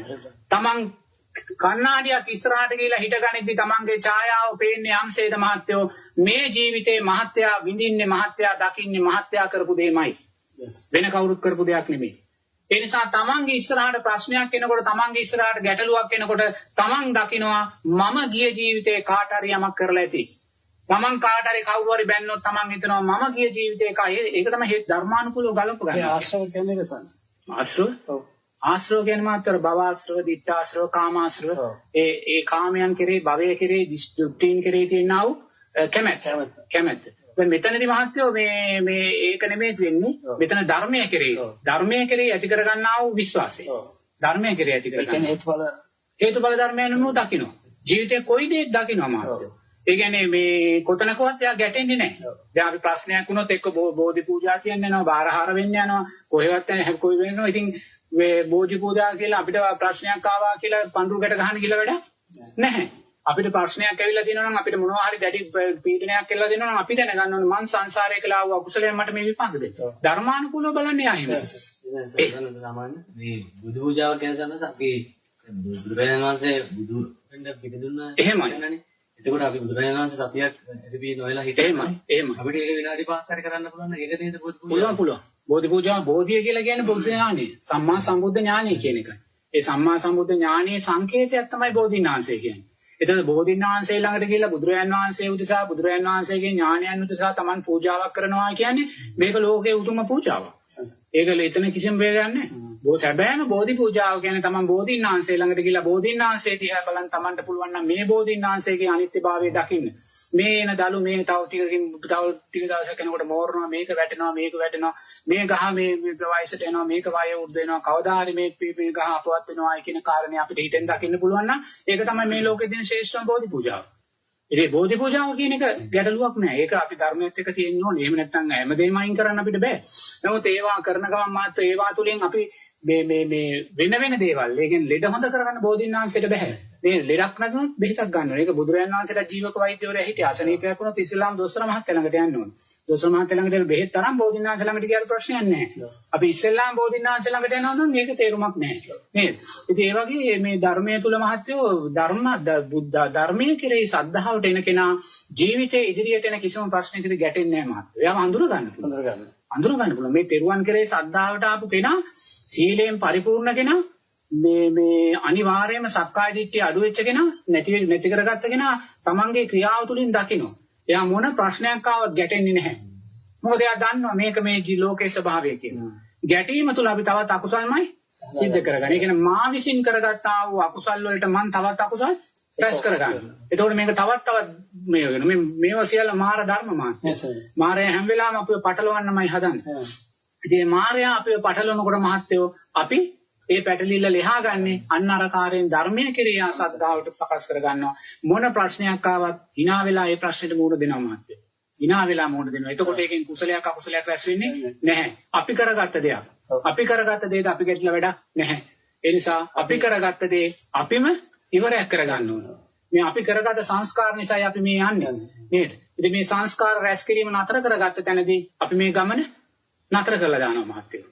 සාන්දසනේ සෝවාන් වුණාම ඒ සංස්කාර රැස් වෙනවා. රහතන් වහන්සේ තුල පමණයි සංස්කාර රැස් වෙන්නේ. සෝවාන් වෙච්ච කෙනා තුල රහතන් වහන්සේ කාමරාග පටික තියෙනවා. පෞගිය මේ කර්ම තාම පළ දෙනවද? තමයි අවශ්‍ය වෙනද? නෑ රහතන් වහන්සේටත් ඒක විපාක දෙනවා. බුදුරජාණන් වහන්සේටත් විපාක දෙනවා. ඔව් ඒක අතීතයේ කළා වූ අකුසල් යටපත් වෙන්නේ නැහැ. නමුත් අතීතයේ කළා වූ අකුසල් ශක්තිමත් කුසල් නිසා යටපත් කරන්න පුළුවන්. ඒවා Taman දක්ෂ වෙන්න ඕනේ. දැන් ඒක දරුවෙක් ඇවිල්ලා ස්වාමීන් වහන්සේ අපි තරුණ කාලේ කසාද බැඳ අලුත අපි නොදැනුවත් භාවය නිසා අපේ අතින් ගබ්සාවක් සිද්ධ වුණා. ඒකෝට අපි මේ වෙලාවේ දරුවෙක් බලාපොරොත්තු නැහැ. අපි දන්නේ නැහැ ධර්මය ගැනත් අපි දන්නේ නැහැ වෙලාව අපේ අතින් ගබ්සාවක් සිද්ධ වුණා. දැන් මේක අපිට හැම වෙලාවෙම මතක් වෙනවා. දැන් ධර්මයට ගියාට පස්සේ මේක මතක් වෙනවා. දැන් මොකද්ද මේකට කරන්න කියලා. දැන් හරි ප්‍රශ්නයක් නේ නේද? එතකොට දැන් මේ වෙලාවේ මම ඒ දරුවන්ට කිව්වා පුතේ ඔබ මේ ළමා රෝහලේ දැඩි සත්කාරයකට යන්න. ඒ දැඩි සත්කාරයකගේ ඉන්නවා ජීවිතයත් මරණයත් අතර සටන් කරන දරුවෝ. ඒන් දරුවෝ දෙන්නේ තුන් දෙනෙක් ඔබලා අරගෙන ඔබලා සම්පූර්ණයෙන් මේගොල්ලන්ට අවශ්‍ය බෙහෙත්තේ සම්පූර්ණයෙන්ම අරන් ඒ දරුවෝ තුන් දෙනෙක් ගොඩ දානවා. ගොඩ දාලා ඔබේ අතින් නැති වුණා වූ දරුවාට මං ජීවිතේ දුන්නා කියලා හිත සකස් කරගන්න. චේතනාහම් භික්කවේ කම්මං වදාමි. චේතනාවය සකස් කරගන්න දක්ෂ වෙන්න ඕනේ. නමුත් එහෙමත් කරලා අර ළමයිනුත් ගොඩ දාලා ආයිමත් අරක හිතන්න ගියොත් ඒ චේතනාව. එහෙම බෑ. ඒ වගේ තමන් අතින් වෙනා වූ අකුසල් තියෙනවා නම් ඒ අකුසල් මහත්වෝ ශක්තිමත් කුසල් තුලින් යටපත් කරගන්න පුළුවන් අර ආනන්තරීය පාප කර්ම හැරෙත්. උදේ බලවත් අකුසල් වුණත් ආනන්තර පාප කර්ම යටපත් කරන්න බෑ. ඉන් මෙහා අනිවාර්යයෙන්ම අපි ශක්තිමත් කුසල් කරලා අර චේතනාව යටපත් වෙන්න ඕනේ. චේතනාව තමයි මතු කරලා දෙන්නේ මහත්තයා. ඒ යටපත් කළා ඊට පස්සේ ඒක ඉවත් කරන්න. ඉවත් ගන්න ඕනේ. ආයෙත් හිතන්න කිව්වොත් චේතනාව සකස් වෙනවා. ඒකෙන් අයින් වෙලා ඉවන්න ඕනේ. ඒත් එහෙම කළාම මේ අරක යටපත් වෙන්න අවස්ථාවක් තියෙනවා. කෝකත් චේතනාව තමයි මහත්තයෝ. ඒ නිසා මේ Taman හැම වෙලාවෙම මොනවා හෝ හිතට වද දෙන ප්‍රශ්න තියෙනවා නම් වහා මේවා निराකරණය කරගන්න ඕනේ. ඒවා තියෙන්න දෙන්න එපා. මොකද හිත කියන්නේ මායя. බුදුරජාණන් වහන්සේ කියනවා. මැරෙන වෙලාව කියන්නේ මහත්තයෝ කෙනෙක් සීලයෙන් පරිපූර්ණ නැත්තම් මහත්තයලට මේක අදාළ නැහැ. කෙනෙක් සීලයෙන් පරිපූර්ණ නැත්තම් මැරෙන වෙලාව කියන්නේ බොහෝම දරුණු වෙලාවක්. අපි මේ hina වෙනවා කතා කරනවා වගේ දෙයක් නෙමෙයි මැරෙනවා කියන කාරණේ. මැරෙනවා කියන්නේ මේ සියල්ලම දාලා යනවා කියන කාරණේ මහත්තයෝ. ඒ මැරෙන වෙලාවේ සමහරලාවට අපි දන්නේ කොයි ආකාරයෙන් අපිට මැරෙන්න තියනවද කියලා. අපි දන්නේ කොයි ආකාරයෙන් මැරෙන්න තියනවද කියලා. ඔය වෙලාවකදී මහත්වෝ අපි තුල සද්ධාව කියන කාරණාව සකස් වෙලා තිබ්බේ නැත්තම්. මේ සද්ධාව කියන්නේ මේ ලෝකේ ශ්‍රේෂ්ඨම ධනය. ඒතර අද හුඟක් අය සද්ධාව කියන කාරණේ තුල හිටියත් එතන තියෙන අමූලිකා සද්ධාව මහත්වෝ. ඒක මහත්ෙක් පැහැදිලිව කියනවා යා සුනාමියට අහු වෙලා මැරෙන්න යන වෙලාවේ. පළවෙනි වතුර රැල්ලට එයා කෝච්චිය ඇතුළේදී යට වෙන වෙලාවේ එයා එකපාරට මෙයාට හිතුනේ බුදුරජාණන් වහන්සේ බොරු ධර්මයේ බොරු නැත්තම් මෙහෙම දෙයක් මට වෙන්නේ නැහැ කියලා. බලන්නකො. මොකද එයා සද්ධාව තුළ නෙමෙයි ඉඳලා තියෙන අමූලිකා සද්ධාව. අභියෝගී ඉස්සරහදී බුදුරජාණන් වහන්සේ අතහැරියා. ධර්මයට අතහැරියා මහත්තයෝ. ඒතර බලන්න කොච්චරනම් දරුණු වැඩද අමූලිකා සද්ධාවකින්. නමුත් එයා පන්සල් යන දන් දෙන කෙනෙක්. අර අභියෝගයේදී එයා ශක්තිමත් නැති නිසා එකපාරටම අතහැරියා. ඒක දැක්කම ඒක හේතුඵල කියලා. ඒක දකින්න බෑ. දකින්න බෑ. අතන සද්ධාවට ඇවිල්ලා හිටියේ නෑ මහත්තයෝ. අමූලිකා සද්ධාව තුළ හිටියේ. ඊට පස්සේ දෙවනි රැල්ල ගහනකොට මොකද උනේ? යා කියනවා මට මගේ අතීතයේ වුණා වූ ගොඩාක් දේවල් මතකට ආවා කියලා. මම මිනිසුන්ට ගහපු ඒවා, බැන්නේ ඒවා, මං රණ්ඩුනේ ඒවා, ඒ කියන්නේ ඔක්කොම ඇවිල්ලා තියෙන අකුසල්. ඒ දැන් අතනදී සද්ධාව අහිමි කරගත්තා. සද්ධාව අහිමි කරගත්තේ හේතුඵල ධර්මයන් අනුව අකුසල්ම මතක් කරලා දුන්නා. නමුත් එයාගේ මොකද්ද හේතුවකට මහත්වෝ එයා ජීවිතේ බේරුණා. නමුත් එයා දැන් සතුටු වෙනවා එදා මරුණ එක නැති එක කියන්නේ. මොකද සද්ධාව නැති කරා මිත්‍යා දෘෂ්ටිකේ කැටියට ගියා මරනවා නම් මැරෙන්නේ. ඔව්. බුද්ධාල් පල්ලෙහාට මැරෙන්නේ. ඉතින් ඒ වගේ මහත්වෝ මේ සද්ධාව කියන කාරණය ගොඩාක්ම වටින් එතනින් තමයි අපිට ශක්තිය සකස් කරලා දෙන්නේ. මහත් වෙලාට ඒකේ ප්‍රශ්නයක් නැහැ. මම කියන්නේ ඔය සද්ධාව කියන කාරණේ උගක් අඩුයි. සද්ධාව ධනෙ කියලා ලෝකේ ශ්‍රේෂ්ඨ ධනෙ කියන ශක්තිති රජ කෙනෙක් වෙනවට වඩා සද්ධාව තුල ඉන්න එකයි ශ්‍රේෂ්ඨයි කියලා බුදුරජාණන් වහන්සේ කියන්නේ. මොකද අතනේ දැක්කනේ අර අනුතුරු ලක් කළා. ඔව්. ඒකමයි බුදුරජාණන් වහන්සේ කියන්නේ මාත් මහ පොළොවෙන් ගන්න පස් පිටයි සුගතිගාමි වෙන්නේ. අපි මේ මහ පොළොවෙන් බුදුරජාණන් වහන්සේගේ අතේ තියෙන පස් අවුරෙන් එක පස් ඇටයක් වෙන්න උත්සාහ ගන්න ඕනේ. ඒ කොච්චරනම් වෙහෙස වෙන්න වෙනවද? මේක මොකෝ මේ පිටරට මිනිස්සුෙකුට වෙන්න බෑනේ, අන්‍යාගමික වෙන්න බෑනේ. මේ බෞද්ධයන් අතරමයි මේක වෙන්න ඕනේ. ඒකත් මෙච්චරයි වෙන්න පුළුවන්. ඒකත් ඒ රටවල වෙන්නේ. ඔව් ඔව්. වෙන කාටද මේ ධර්මයේ මිත්‍යා දෘෂ්ටිකයි අනිත් ඔක්කොම. ඒගොල්ලෝ අයිම සම්මා දිට්ඨියකටපත් වෙන්න විදියක් නැහැ. ඉතින් ඒ වගේ මේ ඒසා අනතුරුදායකයි ලෝකේ. ඒ නිසායි කිව්වේ අනතුරුදායක ලෝකයේ තුල අපිට පින් කරලා වුණත් ඒකේ ආස්වාදයේ තුල ඉන්න බෑ. මොකද බුදුරයන් වහන්සේම පැහැදිලිව කියනවා පිනක් සංස්කාරයෝ මේ බොහොම විසකුරු සහිතයි කියලා. ඒකත් අපි ඊළඟ තරේදී මේ පාර පන්නලා ඊළඟ පාර අල්ල ගන්න. මේ මායාවේ සිත මාත්‍ය. මායා දන්නා කොයි වෙලාවෙ හරි මේ වෙලාවේ මායා උත්සාහ කරන්නේ මහත්යෝ මෙතනින් ගැලවිලා යන්නේ යමෙක් ඉන්නවනම්. ඒ කියන්නේ සෝවාන් ඵලයටපත් වෙන්නේ යමෙක් ඉන්නවනම් ඒ කෙනා පුළුවන් තරම් පින තුල නවත්තන්න. ඒක මායාවේ තුරුම්පුවක්. මේ කොහොම හරි ශාසනයේ තව අවරට යන්න බොහොම කෙටි කාලයයි තියෙන්නේ. මේ කෙටි කාලය තුල පුළුවන් තරම් මේ පයින්න ඉන්න කට්ටිය පින තුල, දානය තුල, සීලය තුල, මෙතන සමාධිය තුල මං හිර කරලා තියනවා කියලා ඉන්නවා. එයා දන්නවා මෙතන මේක හිර කරලා තිබ්බොත් ඒගොල්ලෝ ඉස්සරහදී අහු වෙනවා කියලා මහත්තයා. ඒක මාර ධර්මයක්. ඒකයි බුදුරජාණන් වහන්සේ කියන දේ එතන තියන්න ඕනේ. මෙන්න මේ හතර කරන ගමන්ම මේවා මාර ධර්මමයි කියලා. මාර ධර්මම තමයි මහත්තයා. අවංකවම කියනවා. අමෝටම කියන්න හොඳ නැහැ. ඒකට ඒගොල්ලෝ සිය මොකද කොහොමයි කියලා. මේවා මාර ධර්ම කියන්නේ මේවා බුදුරජාණන් වහන්සේ එකයි කියන්නේ මේවා මේ බියකරුයි කියලා. අතනදී ඉස්සරහදී අල්ලා අපිව හිර කරනවා මහත්තයා. ඒක නිසා ඒක සමාධියකුත් ඔබ හිර කරනවා නේද? සමාධියද රූපී අරූපී බ්‍රහ්මතල වල ගිහලා කල්ප ගානක් හිර කරනවා. හිර කරලා ආයිමත් පල්ලෙහාට බලනවා. මහත් රූපී බ්‍රහ්මතල වල කල්ප ගණන් ඉඳලා ඇති.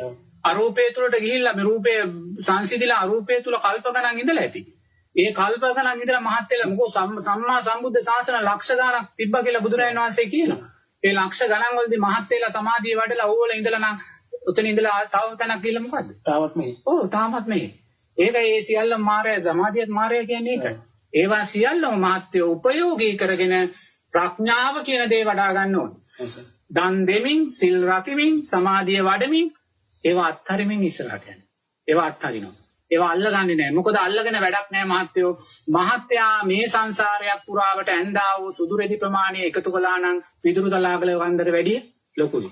එහෙනම් සීලෙන් වැඩක් තියනවද? වැඩක් නැහැ. සැප වින්දා. ඒවේ සංස්කාර නිසා සැප වින්දා. මනුස්ස ජීවිත ලැබුවා, දිව්‍ය ජීවිත ලැබුවා.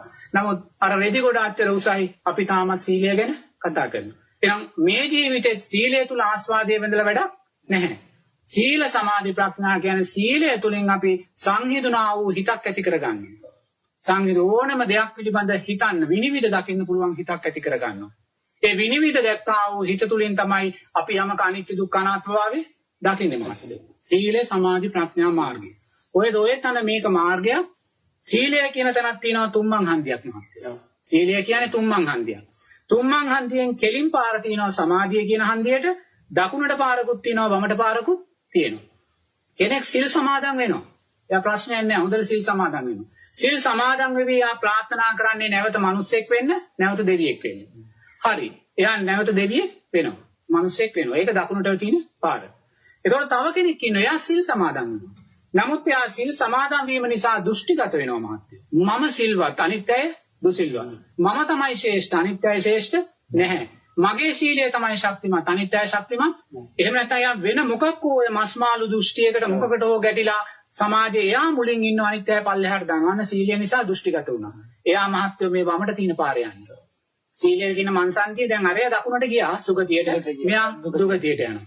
නමුත් මහත්තයෝ දක්ෂයා මොකද කරන්නේ? සීලය උපයෝගී කරගෙන කෙලින් පාරේ සමාධියට යනවා. අන්න දක්ෂභාවය. ඒතකොට සමාධිය කියන්නේ තුම්මන් හන්දියක්. සමාධිය තන ළඟක් තියෙනවා දකුණටයි වමටයි පාරවල් දෙකක්. ඒතකොට යමෙක් සමාධිය වඩලා එයා රූපී අරූපී ධානය සකස් කරගෙන එයා බ්‍රහ්මතල වලට යනවා. ඒක සුගතිය. තව කෙනෙක් සමාධිය නිසා මත් වෙනවා මහත්තයෝ. මම තමයි භාවනා කරන්නේ, අනිත් අය භාවනා කරන්නේ. ඒ වගේ එක එක දෘෂ්ටීන් වලට එනවා එයා. එයා වමට යන්නේ. දුගතියට යන්නේ මහත්තයෝ. සමාධිය නිසාම දුගතියට යන්නේ. දක්ෂයා මොකද කරන්නේ? සමාධියෙන් ප්‍රඥාවට යන. මේක තමයි මාර්ගය. ඒතකොට මේකේ කැමැති පැත්තකට Tamante යන්න පුළුවන්. ඒ නිසා මෙන්න මේ අනතුරු හැම වෙලාවෙම හිතා ගන්න ඕනේ මේවට මේ දෙපැත්තට පාරවලු තියෙනවා කියලා. ඒ නිසා හැමදේම වටින්නේ කොයි දෙයක් කරලා මාත්‍යෝ අනිත්‍යයි කියලා අතහැරලා දාන්න. ඊට වඩා දෙයක් නැහැ. මේ ඇහැ අනිත්‍ය නම් මාත්‍යෝ මේ අහින් දැකෙන සියල්ලම අනිත්‍යයි. ඒ නිසා මේ ලෝකයෙන් මේ ඇහැ මුදව ගන්න. මොකද මේ ලෝකයේ ඇහත් එක්ක බැඳෙන නිසායි අපි ලෝකයට බැඳිලා යන්නේ. නේද? ඒ නිසා අපි මේ ඇහෙන් මේ ලෝකයේ මුදව ගත්තොත් ලෝකයට බැඳෙනවද? නැහැ. මේ කන ලෝකයට බැඳිලා යන්නේ ශබ්ද වලට විවෘත නිසා. ඒ නිසා මේ ලෝකයෙන් කන මුදව ගන්න. ඒතකොට කන කනේ ස්වභාවයෙන් තියෙවි. නාසය නාසයේ ස්වභාවයෙන් තියෙවි මේ ලෝකයෙන් නාසය මුදව ගන්න. දිවත් එහෙමයි, මනසත් එහෙමයි, කයත් එහෙමයි මාත්‍යෝ. මේ ලෝකෙට බැඳිලා තියෙන මේවා නිසා ඒ නිසා මේක ලෝකයෙන් මිදුනොත් මහත්ය උතන ඉන්න ස්වභාවයෙන් දිවි. ලෝකෙට බැඳිලාද? නැහැ. නමුත් අපි බැඳෙන්න ගියොත් තමයි දුක කියන කාරණේ සකස් වෙන්නේ මාත්‍යෝ. ලෝකයේ ස්වභාවයෙන් තිබෙද්දී. එච්චරයි. ලෝකේ ගන්න දෙයක් නැහැ. මේ සියල්ලම සතර මහා ධාතුන් හැදිච්ච දෙයක් තමයි. අපි තුල තියෙන තෘෂ්ණාව නිසා අපි ලෝකෙට එක එක වර්ණ එක හැඩ අපි සකස් කරලා දෙනවා. නමුත් ඒක ලෝකයේ ස්වභාවයක් නෙමෙයි අපේ තියෙන තෘෂ්ණාවේ ස්වභාවයක්මයි. ඒ නිසා ඇහි ස්වභාවයෙන් හැම වෙලාවෙම තියෙන්න දෙන්න. ඇහි ස්වභාවයෙන් ආවත් බාහිරට යන්න දෙන්න එපා. රූප වලට යන්න දෙන්න එපා. මේ ඇහි ස්වභාවයෙන් තියෙන දෙන කනේ ස්වභාවයෙන් කනේ තියෙන නාසයේ දිව ශරීරයේ මනසේ විදිහට යන. ඒකෝර තමාගේ ස්වභාවයෙන් ඉදී ලෝකේ ස්වභාවයෙන් ඉදී මහත්ය. එහෙම නැතුව අපි මේවා බාහිර දේ අපේ කරගන්න යන තරම තමයි අපි මේ දුක කියන කාරණේ සකස් වෙන්නේ. ඉතින් ඔය මොනවා කරගෙනත් වැඩක් නැහැ. සක්විති රජ වෙලා අපි මේ සියල්ල අයිති කරන් හිටියානම් ඒත් වැඩක් නැත්නම් මහත්ය මේ ජීවිතේ අපි මොකක් හරි අයිති කරන් හිටියා කියලා වැඩක් තියනවද නේද? ඒක තේරුමක් නැහැ. නමුත් ඒවා කරන්න ගියොත් අපි වැටෙන්නා වූ විනාශය අපිට නම් හිතා ගන්න බෑ මහත්තයෝ. ඒසා දරුණු ලෝකයක් තව මේ ඉදිරි අවුරුදු ලක්ෂ ගානේ මෛත්‍රී බුදුරජාණන් වහන්සේ බුදු වෙනකන් මහා දරුණු ලෝකයක්. ඒක මායාටමයිති ලෝකයක් මහත්තයෝ. දැන් මිනිස්සයා අකුසල් කරන්න මහත්තයෝ ඒ අකුසල් වලට විපාක දෙන්න සුදුසු ලෝකයක් බිහි වෙනවා. අකුසල් වලට විපාක දෙන්න දීපියා. දැන් ඉස්සර බොයිලර් කුකුලෙක් මාස 6ක් ඌඩුවේ ජීවත් වෙනවා. එයා මාස 6ක් ඉඳලා බෙල්ල කපා ගන්නවා. නමුත් දැන් මහත්තයෝ ඒක තාක්ෂණයේ දියුණු වෙලා සුමාන දවස් 45න් එයාගේ බෙල්ල කපනවා. ඉස්සර මාස 6ක් ජීවත් වෙන කුකුලා දවස් 45න් දැන් මැරෙනවා. ඒ කියන්නේ මාස 6ට එයා දැන් 4 පාරක් මැරෙනවා. ඇයි ඒ? කර්ම විපාක දීමේ ශක්තිය වැඩි.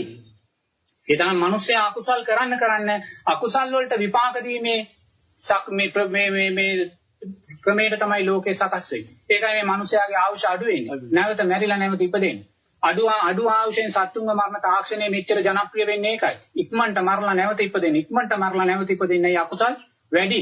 ඒ තරම් සත්තු මරනවා මිනිස්සු. මුස්ලිම් මිනිස්සු දවස ගානේ සත්තු මරනවා. සිංහල සමහර මිනිස්සු එහෙම මරනවා. ඒතකොට මේවට විපාක දෙන්න ඕනේ.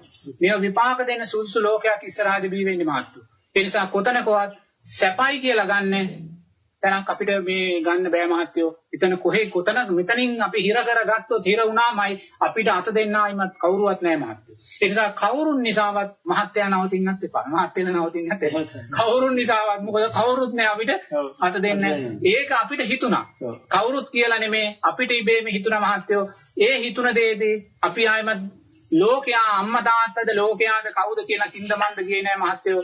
මෙතනින් මේකෙන් ඉස්සරහට යනවා කියන කාරණේ විතරයි අපි හිතුවේ. ඒක මහා ආත්මාර්ථකාමී ගමනක් නෙවෙයි. ආත්මාර්ථ නිවන් ගම කරා යන ගමන, සෝවාන් ඵලය කරාගෙන ගමන ආත්මාර්ථකාමී ගමන. හොඳේ. නමුත් එයා අනුන් ගැන යාට හිතන්න බෑ. තව කෙනෙක්ගේ අතල්ලගෙන මේ ගමන යන්න බෑ. අරයා දුක් විඳීද, අරයා මන් නැති වුණොත් මෙහෙම විඳීද කියලා හිතලා යන්න බෑ මාත්‍යෝ. ඒ ආත්මාර්ථකාමී ගමන තමයි කවදා හරි Tamanට ලෝකේටම පරාර්ථය කියන්න පුළුවන්.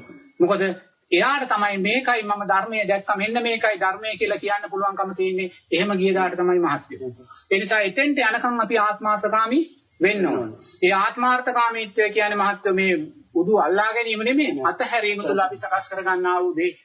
ඒ නිසා අතහැරීම තුළමයි සැනසෙල්ල තියෙන මහත්යෝ. එස කනවාසය තවයි. ඔව් එස කනනාසය ලෝකෙත් එක්ක සම්බන්ධය අතහැරෙනවා. ඒ අතහැරෙන්නේ මේක බොහොම සරලයි. මේ දෙක බැඳලා තියෙන තෘෂ්ණාව.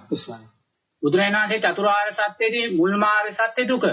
දුක කියන්නේ ජාති ජරා ව්‍යාධි මරණ ශෝක පරිදේව දුක්ඛ දෝමනස පංච උපාදානස්කන්ධේ දුක ප්‍රියයන්ගෙන් වෙනවීම අප්‍රියන්නා එක්වීම. දැන් මේ සියල්ල මහත්ය ළඟ තියෙනව නේද? මහත්ය ළඟ තියෙනවා. අපි කාගේ ළඟත් තියෙනවා. ඒතකොට දැන් දුක මන් ළඟ තියෙනවා නම් බුදුරජාණන් වහන්සේ කියනවා දුක ඇති වෙන්න හේතුව තෘෂ්ණාව කියලා. එහෙනම් තෘෂ්ණාව කා ළඟද තියෙන්න ඕනේ? තියෙනවා අපි ළඟ.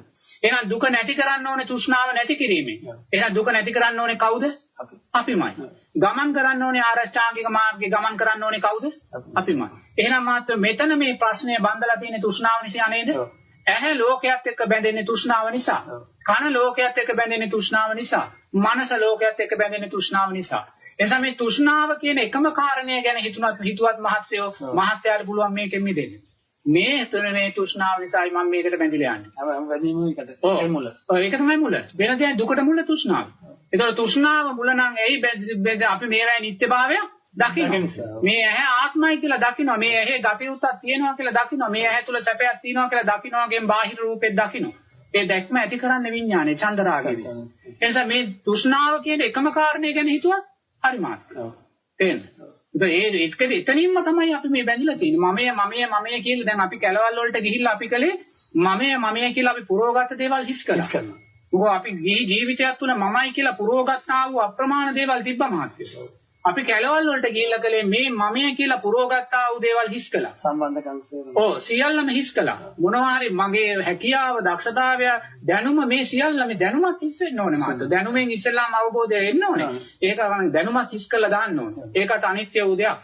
ඒතකොට මේවා හිස් කරද්දී බුදුරජාණන් වහන්සේ කියනවා තමාට තමා අතහැරන තැනක් එනවා කියලා. දැන් සියල්ලම හිස් වුණාම තමාට තමා අතහැරන තැනක් එනවා කියලා බුදුරජාණන් වහන්සේ කියනවා. ඔන්න ඔතන තමයි මොකද එයාට දැන් තමා අතහැරලා තියෙන්නේ. ඇයි එහෙනම් මෙයා පිරලා තිබ්බේ මොකෙන්ද? මමත්වය. මමේ. දැන් මමයා කියලා ගත්තා වූ චන්දරාගෙන් ගත්තා වූ දේෙන් තමයි පිරලා තියෙන්නේ මාත්. මම දැක්ක දේ මම එහෙමයි. එහෙනම් සියල්ලම තමා තුල තියෙනවා. එහෙනම් මේකෙන් මිදෙන්න ඕනේ තමාමයි. වෙන කාටවත් මෙතන කරන්න දෙයක් නැහැ. තමා තුලින්මයි මහත්යෝ තමා මේක දැක ගන්න ඕනේ. ඒ නිසා තමා තුලින්ම තමා දෙස හැම වෙලාවෙම බලන්න. විවේකීව ඉන්න වෙලාවේ මේ ඇහැ කියන්නේ මොකද්ද කියලා දකින්න. මේ ඇහි ගතයුත්තක් නෑ නේද කියලා දකින්න. මේ ඇහෙන් යම් රූපයක් අතීතයේ දැක්කනම් ඒ දැක්ක රූප සියල්ලම අනිත්‍යයි නේද කියලා දකින්න. නේද? එතකොට මේ කනේ ගන්න දෙයක් නෑ කියලා මේ ඉන්ද්‍රියන් හය දිහා බලන්න. ආයතන හය දිහා බලමින් මේවා තුල ගන්න දෙයක් නෑ වගේම මේවා බාහිර රූප වලින් ස්පර්ශ වුණා වූ කිසිම දෙයක නිත්‍යභාවයක් නෑ නේද කියලා දකින්න. නැත්නම් එහෙනම් තව ඉන්ද්‍රියදී අපි ඇලිලා වැඩක් තියනවද? ඒවත් අනිත්‍යයි කියන දකින්න. ඒතර මේ දෙකෙන් තමයි අපි මේ බඳලා තියෙන්නේ. වෙන කිසිම දෙයක් නෙමෙයි. මේ බොහොම සරල තැනක් මෙතන තියෙන්නේ. මහා පුංචි සරල තැනක්. ඉතින් මේ සරල තැනට තමන් අරවා වඩාගෙන ජීවිතය තුළින් පින්දහම් කරලා සීලය තුළින් තමන් ඇති කරගන්නා වූ සමාධිය තුළින් මෙන්න මේ පුංචි දකින්න ඕනේ. තේන්න. ඒ සමාධිය සකස් කරගන්න ඕනේ. ඒ කියන්නේ සියල්ලෙන්ම අර අවසාන ඵලය වෙන්න ඕනේ සමාධිය. මොකද සමාධිමත් හිත තමයි මහත්යෝ අපිට මේක පෙන්නලා දෙන්නේ. සමාධිමත් හිතක් නැත්නම් අපි හැම වෙලාවෙම දුවනවා.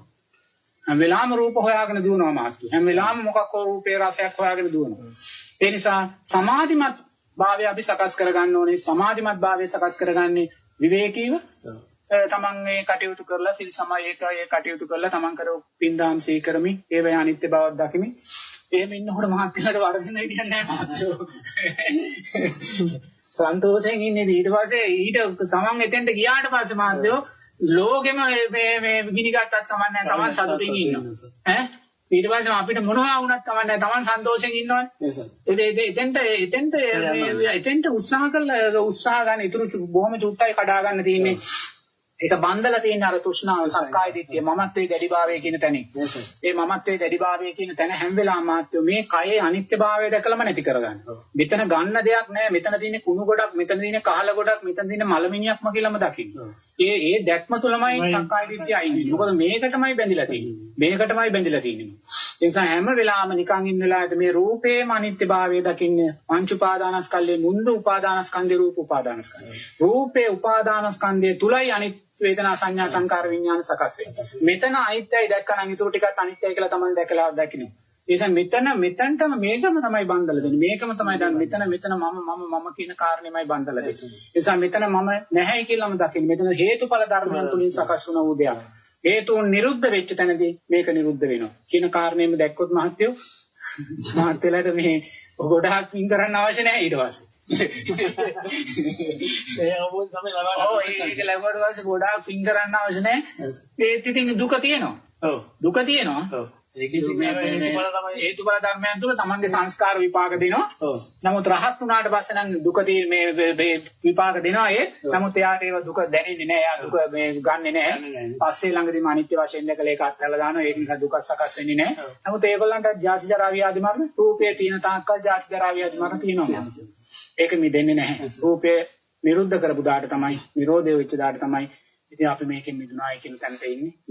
ඉතින් ඒක තාම අපිට බුද්ධ ශාසන ලක්ෂ ගානකදීවත් කරගන්න බැරි වුණා මාත්. ඒ නිසා කොයිම වෙලාවකවත් මේ ජීවිතේ මේක ලේසි කියලා නම් හිතන්න යන්න එපා.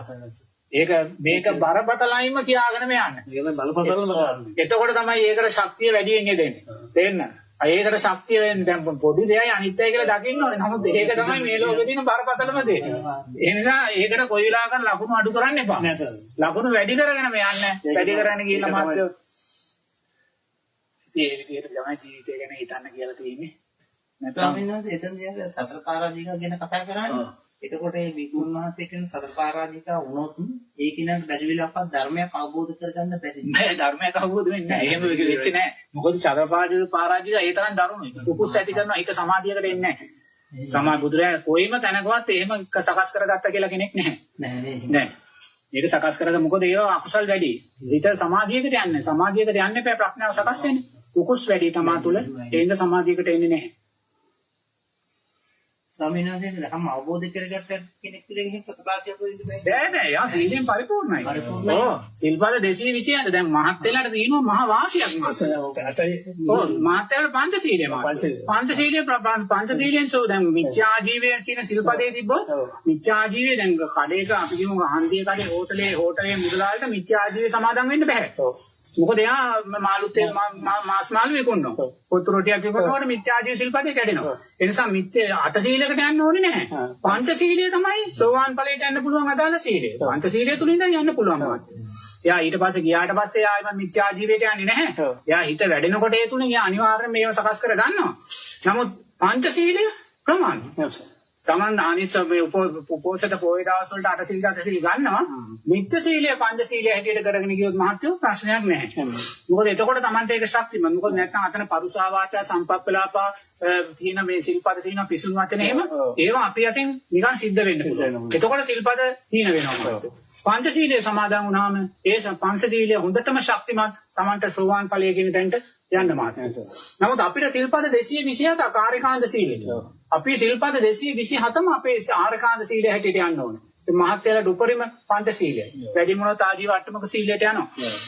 ඒ නිසා මහත්යලට කොච්චර ලේසිද කියලා බලන්න. මේ ගමන කොච්චර ලේසි යන්න පුළුවන්. නමුත් අපිට ඊට පස්සේ අර බැඳීම් නැති නිසා බුදුරජාණන් වහන්සේ අර හංසයාගේ ගමනයි කුරුමේ මේවා කරනවා. අපි සුවසේ ගිලිලා යන්න පුළුවන් කියලා. නමුත් ඊටත් වඩා මහත්යලට අර සීලය කෙරේ දක්වන්න තියෙන දේ අඩුයි අපිට වඩා අපි හැමදේම වෙනෙනවා. මොකද අපේ එකකින් පුංචි සීලයක් ඇතුනත් කුකුස් ඇති වෙනවා. කුකුස් ඇති වුණා සමාධිය සකස් වෙන්නේ නැහැ. එතනයි බලවත් භාගය. කුකුස් ඇති වුණා සමාධිය සකස් වෙන්නේ නැහැ. මහත්යලට පංච සීලය තුල මහත්යෝ ඊට වඩා ලේසියෙන් මේ ගමන ඉස්සරහට යන්න පුළුවන්. අදිෂ්ඨානයේ වීරිය නම් තියෙනවා. බුදුරජාණන් වහන්සේ කියනවා පළවෙනිව ශ්‍රද්ධාව තියෙන්න ඕනේ. දෙවෙනුව වීරිය තියෙන්න ඕනේ. තුන්වෙනුව හිරියොතක් තියෙන්න ඕනේ. ශ්‍රද්ධාව කියන්නේ තෙරුවන් කෙරේ ඇති කරගත්තා වූ ඒ ගෞරව ශ්‍රද්ධාවමයි. වීරය කියන්නේ මේ ඉස්සරහට යන්න ඕනේ මේක බිඳගෙන කියන දේ නෑ. හිරියොතප් කියන්නේ මාත්‍ර ලැජ්ජාව බය කියන්නේ සතර අපායට වැටෙන්න තියෙන ලැජ්ජාව බය. මේ තියෙනා වූ මම සතර අපායට නැවත වැටෙන්නේ නැහැ කියන ලැජ්ජාවක් තමන් ඇති කරගන්න. ඒ ලැජ්ජාව බය ඇති කරගත්තාම තමයි මොකද කරන්නේ? සීලය තුලට එනවා. සීලය එතනින්. ඒතකොට ඒ කියන්නේ හිරියොතක් කියන්නේ සීලයම තමයි එතන මහත්ය. ඉතින් මේ කාරණා තුන තියෙනවා නම් මේ ජීවිතේදී රහත් වෙන්න පුළුවන් කියලා බුදුරජාණන් වහන්සේ කියනවා. මේ ජීවිතේ. එච්චරයි බුදුරජාණන් වහන්සේ කියන්නේ. ඉතින් ඒක බොහොම මේ තමන් තේරුම් ගන්න. ඒ මහත්යලට ඒක තේරුම් ගන්න ගොඩක් ලේසි.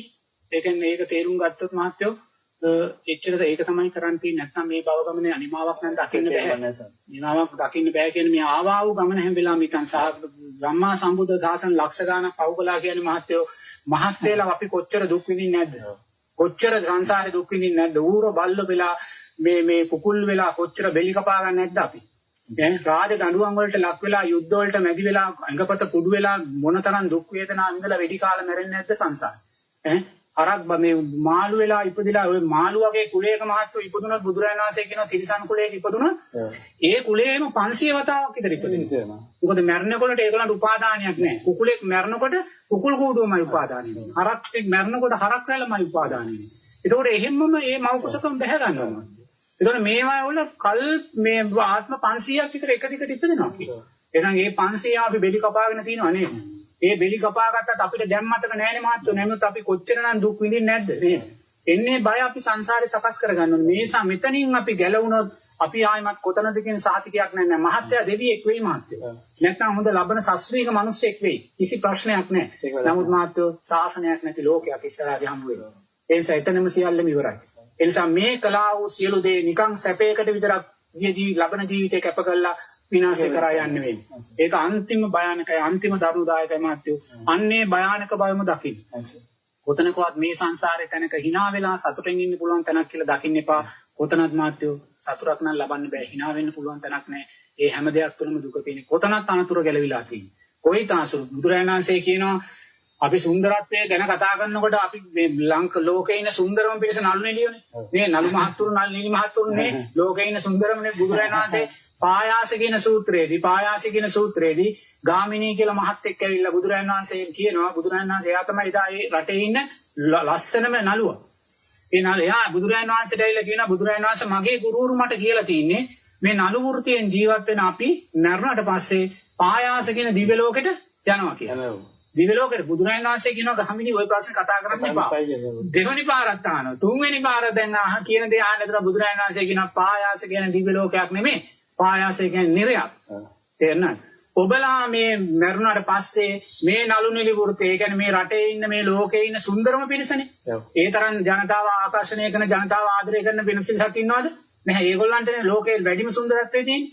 ඒ පිරිස මහත්වෝ මරුණාට පස්සෙත් යන්නේ පායාසයට.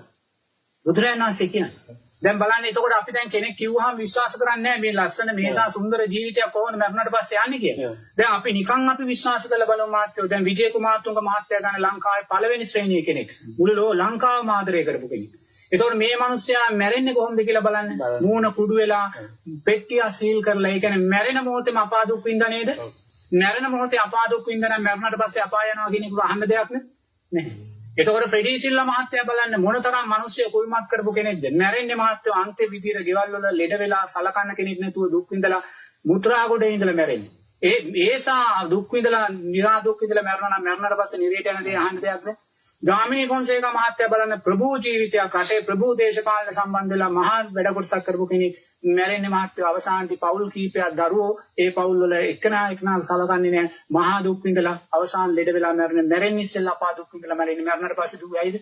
රුක්මනී දේවි වාහනයක් ඇතුලේ කුඩු වෙලා මැරෙන්නේ. මැරුණාට පස්සේ නිරේට යනවා කියන එක. එහෙනම් අපිට මේවා ජීවිතය තුළදීම පේනවා මේගොල්ලෝ අපා දුක් විඳා කියලා නේ. එහෙනම් බුදුරජාණන් වහන්සේ පායාසයට යනවා කියන දේ අහන්න දෙයක්ද?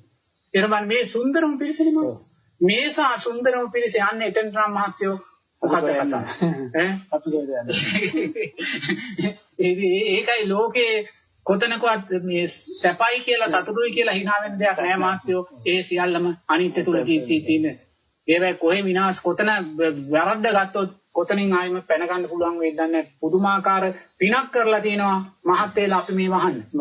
මේ ධර්මයේ මේ විදිහට අහගන්න අපිත් ඒ පින කළා මහත් වේලාත් ඒ පින කළා. ඒ නිසා මේ අනතුරුදායක භාවය මෙහෙමයි කියලා දේ දැනගන්න මහා මේ පින් කරලා තිනවා අපි.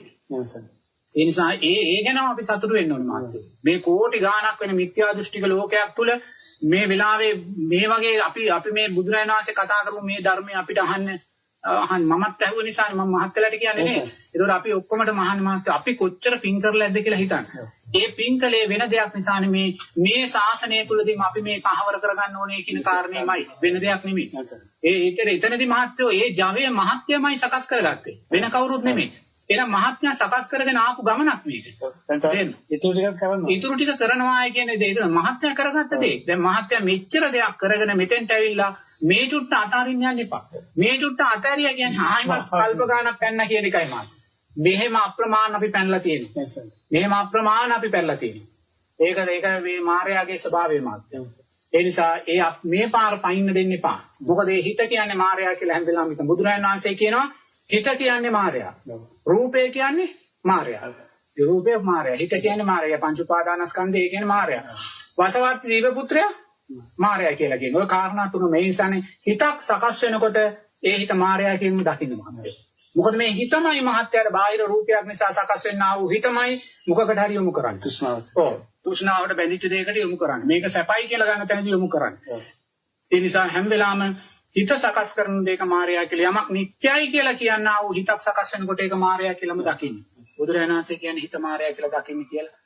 ඒ නිසා එහෙම දැකලා ඉතින් මේ ව්‍යාපාරක් කරගෙන ඒවා තුලින් තව තව සාසනික සේවාවන් ගොඩක් කරලා ඒ තමන් මේ ධර්මයේ අර්ථය ගන්න මාත්. ඒකයි. දැන් යන්න ඕනේ. ඒක සාසනෙට රැකෙන්නේ බෑ. ඒක කොහොමද විනාශ ගන්න බලනවා සාසනෙ. නෑ ව්‍යාපාර කරන්න මාත්‍ය. ඒ ව්‍යාපාරත් එක මේ නෑ ඒක පැවැත්මක් වුණා සාන්ත ඒක දෙන්න ඕනේ අනික් කටට කරන්න කියන්නේ. මම බදාගත්තත් ඒක පැවැත්මක් නෑ නේ එහෙම. මහත්යාට තේරෙන ගැළපෙන හැටියට තමයි ඒවා කොයි දේ හැම වෙලාවෙම ධර්මය ගැන හිතන් ඉන්න මාවත සකස් කරලා දෙනවා මාත්. ඒවා හේතුඵල ධර්මෙන්. අපිට කාවවත් මෙහෙම තල්ලු කරගෙන ගිහිල්ලා මෙතෙන්ට යන්න කියලා කියන්න බෑ. තමාටම පාර සකස් කරලා දෙනවා. තමාට පාර සකස් කරලා දෙන්නේ තමන් වැඩි වැඩියෙන් සිල් රකින්න තරමට, වැඩි වැඩියෙන් දන් දෙන තරමට, වැඩි වැඩියෙන් ශ්‍රද්ධාව සකස් කර ගන්නකොට ඒවායේ හේතුඵල ධර්මයන් විසින් තමන්ව මෙතෙන්ට සකස් කරලා දෙනවා. ඒක අනිත් එක සානද කියන්නේ. අවීරනකොට අපි දකින්න ඕනේ මේක මායාවේ අපේ මුතුස්නා. එහෙම තමයි. ඒ දෙයකයි මම කිව්වේ. හැමදේම මහත්ය මේ ජීවිතේ මොන සම්පත් ලැබුවත් මහත්ය ඒකට වටිනාකමක් දෙන්න එපා. මහත්ය අරසා සම්පත් ලැබුත් කෙරෙක්. ඒ නිසා ඒවට වටිනාකමක් දෙන්න එපා. ඒවා පැවැත්ම උදෙසා ප්‍රයෝජනෙට ගන්න. පැවැත්ම උදෙසා ප්‍රයෝජනෙට ගන්නමුත් ඒවට වටිනාකමක් කොයි වෙලාවකවත් දෙන්න එපා. හැම වෙලාවම අනිත්‍යය කියන දකින මේ ලෝකේ කෝටිපති ප්‍රකෝටිපති කොච්චර ඉන්නේ නැද්ද මහත්තයෝ? කොච්චර ඉන්නේ නැද්ද කියලා බලන්නකෝ. ඒ අය මැරිලා ගිහලා කොහෙ ඉන්නේ නැද්ද කියලා බලන්නකෝ. ඒක බලන්නකෝ. අපි දන්න ස්වාමීන් වහන්සේ කෙනෙක් කියනවා මේ රටේ හිටිය ජනාධිපති කෙනෙක්. මැරිලා ගිහිල්ලා මහත්තයෝ ඌරු කුලයේ ඉපදිලා ඉන්නේ. ඌරෙක් වෙනවා. මේ අවසාන චිත්ත සකස් වුණා නේ. බලන්නේ මොකද්ද තේරුම කියන්නේ? මොකද්ද තේරුමනේ? රටේ ප්‍රභූ කෙනෙක් හැටියට ඉන්නලා අවසාන වැටෙන්නේ තැන්නම් අපි කොතන හරි වැරදිච්ච තැනකදී මහත්තයෝ අපි දන්නේ නැහැ අපි ශ්‍රද්ධාව අපි මේ සතර අපායේ මිදලා හිටියේ නැත්නම් අපේ මරණය කොතන වෙයිද කියන අපි දන්නේ නැහැ මහත්තයෝ. ඒ ශ්‍රණයෙන් සිද්ධ වෙන දේ අපිට හිතා ගන්න බෑ. තව කෙනෙකුගෙන් අපි වෙඩි තියලා මරේද, වාහනයක හැප්පිලා මරේද, මොනවා වෙලා මරේද, මොනවා වෙයිද කියලා ඒ එතනදී අපිට ද්වේෂයක් සකස් වෙයිද කියන්නත් අපි දන්නේ නැහැ. ඒතකොට ඒ හිත අපිට ශක්තිමත් කරගන්න නම් අපි අතන ඉන්න ඕනේ. එතන හිටිය කෙනා හිත ශක්තිමත් වෙලා දිනයා පිළිබඳ ආයෙත් ප්‍රශ්නයක් නැහැ. ඒ නිසා අතනම තමයි සුරක්ෂිතභාවය. ඒ සුරක්ෂිතභාවයේ ලෝකයේ තියෙනා වූ අනුතුරුභාවය දැකලා අන්න අර සුරක්ෂිතභාවය කියන තැනට එන්න ඕනේ. කොයිම දෙයකටවත් මහත්යෝ මේ ජීවිතේ ලැබුවා වූ දේවල් ගැන සතුටු වෙන්න එපා. මහත්යෝ ඔය වගේ ප්‍රකෝටි ගණන් දේවල් සංසාරේ ලැබලා ඒවත් අනිත්‍ය වෙලා ආපු ගමනක් මේ ගමන.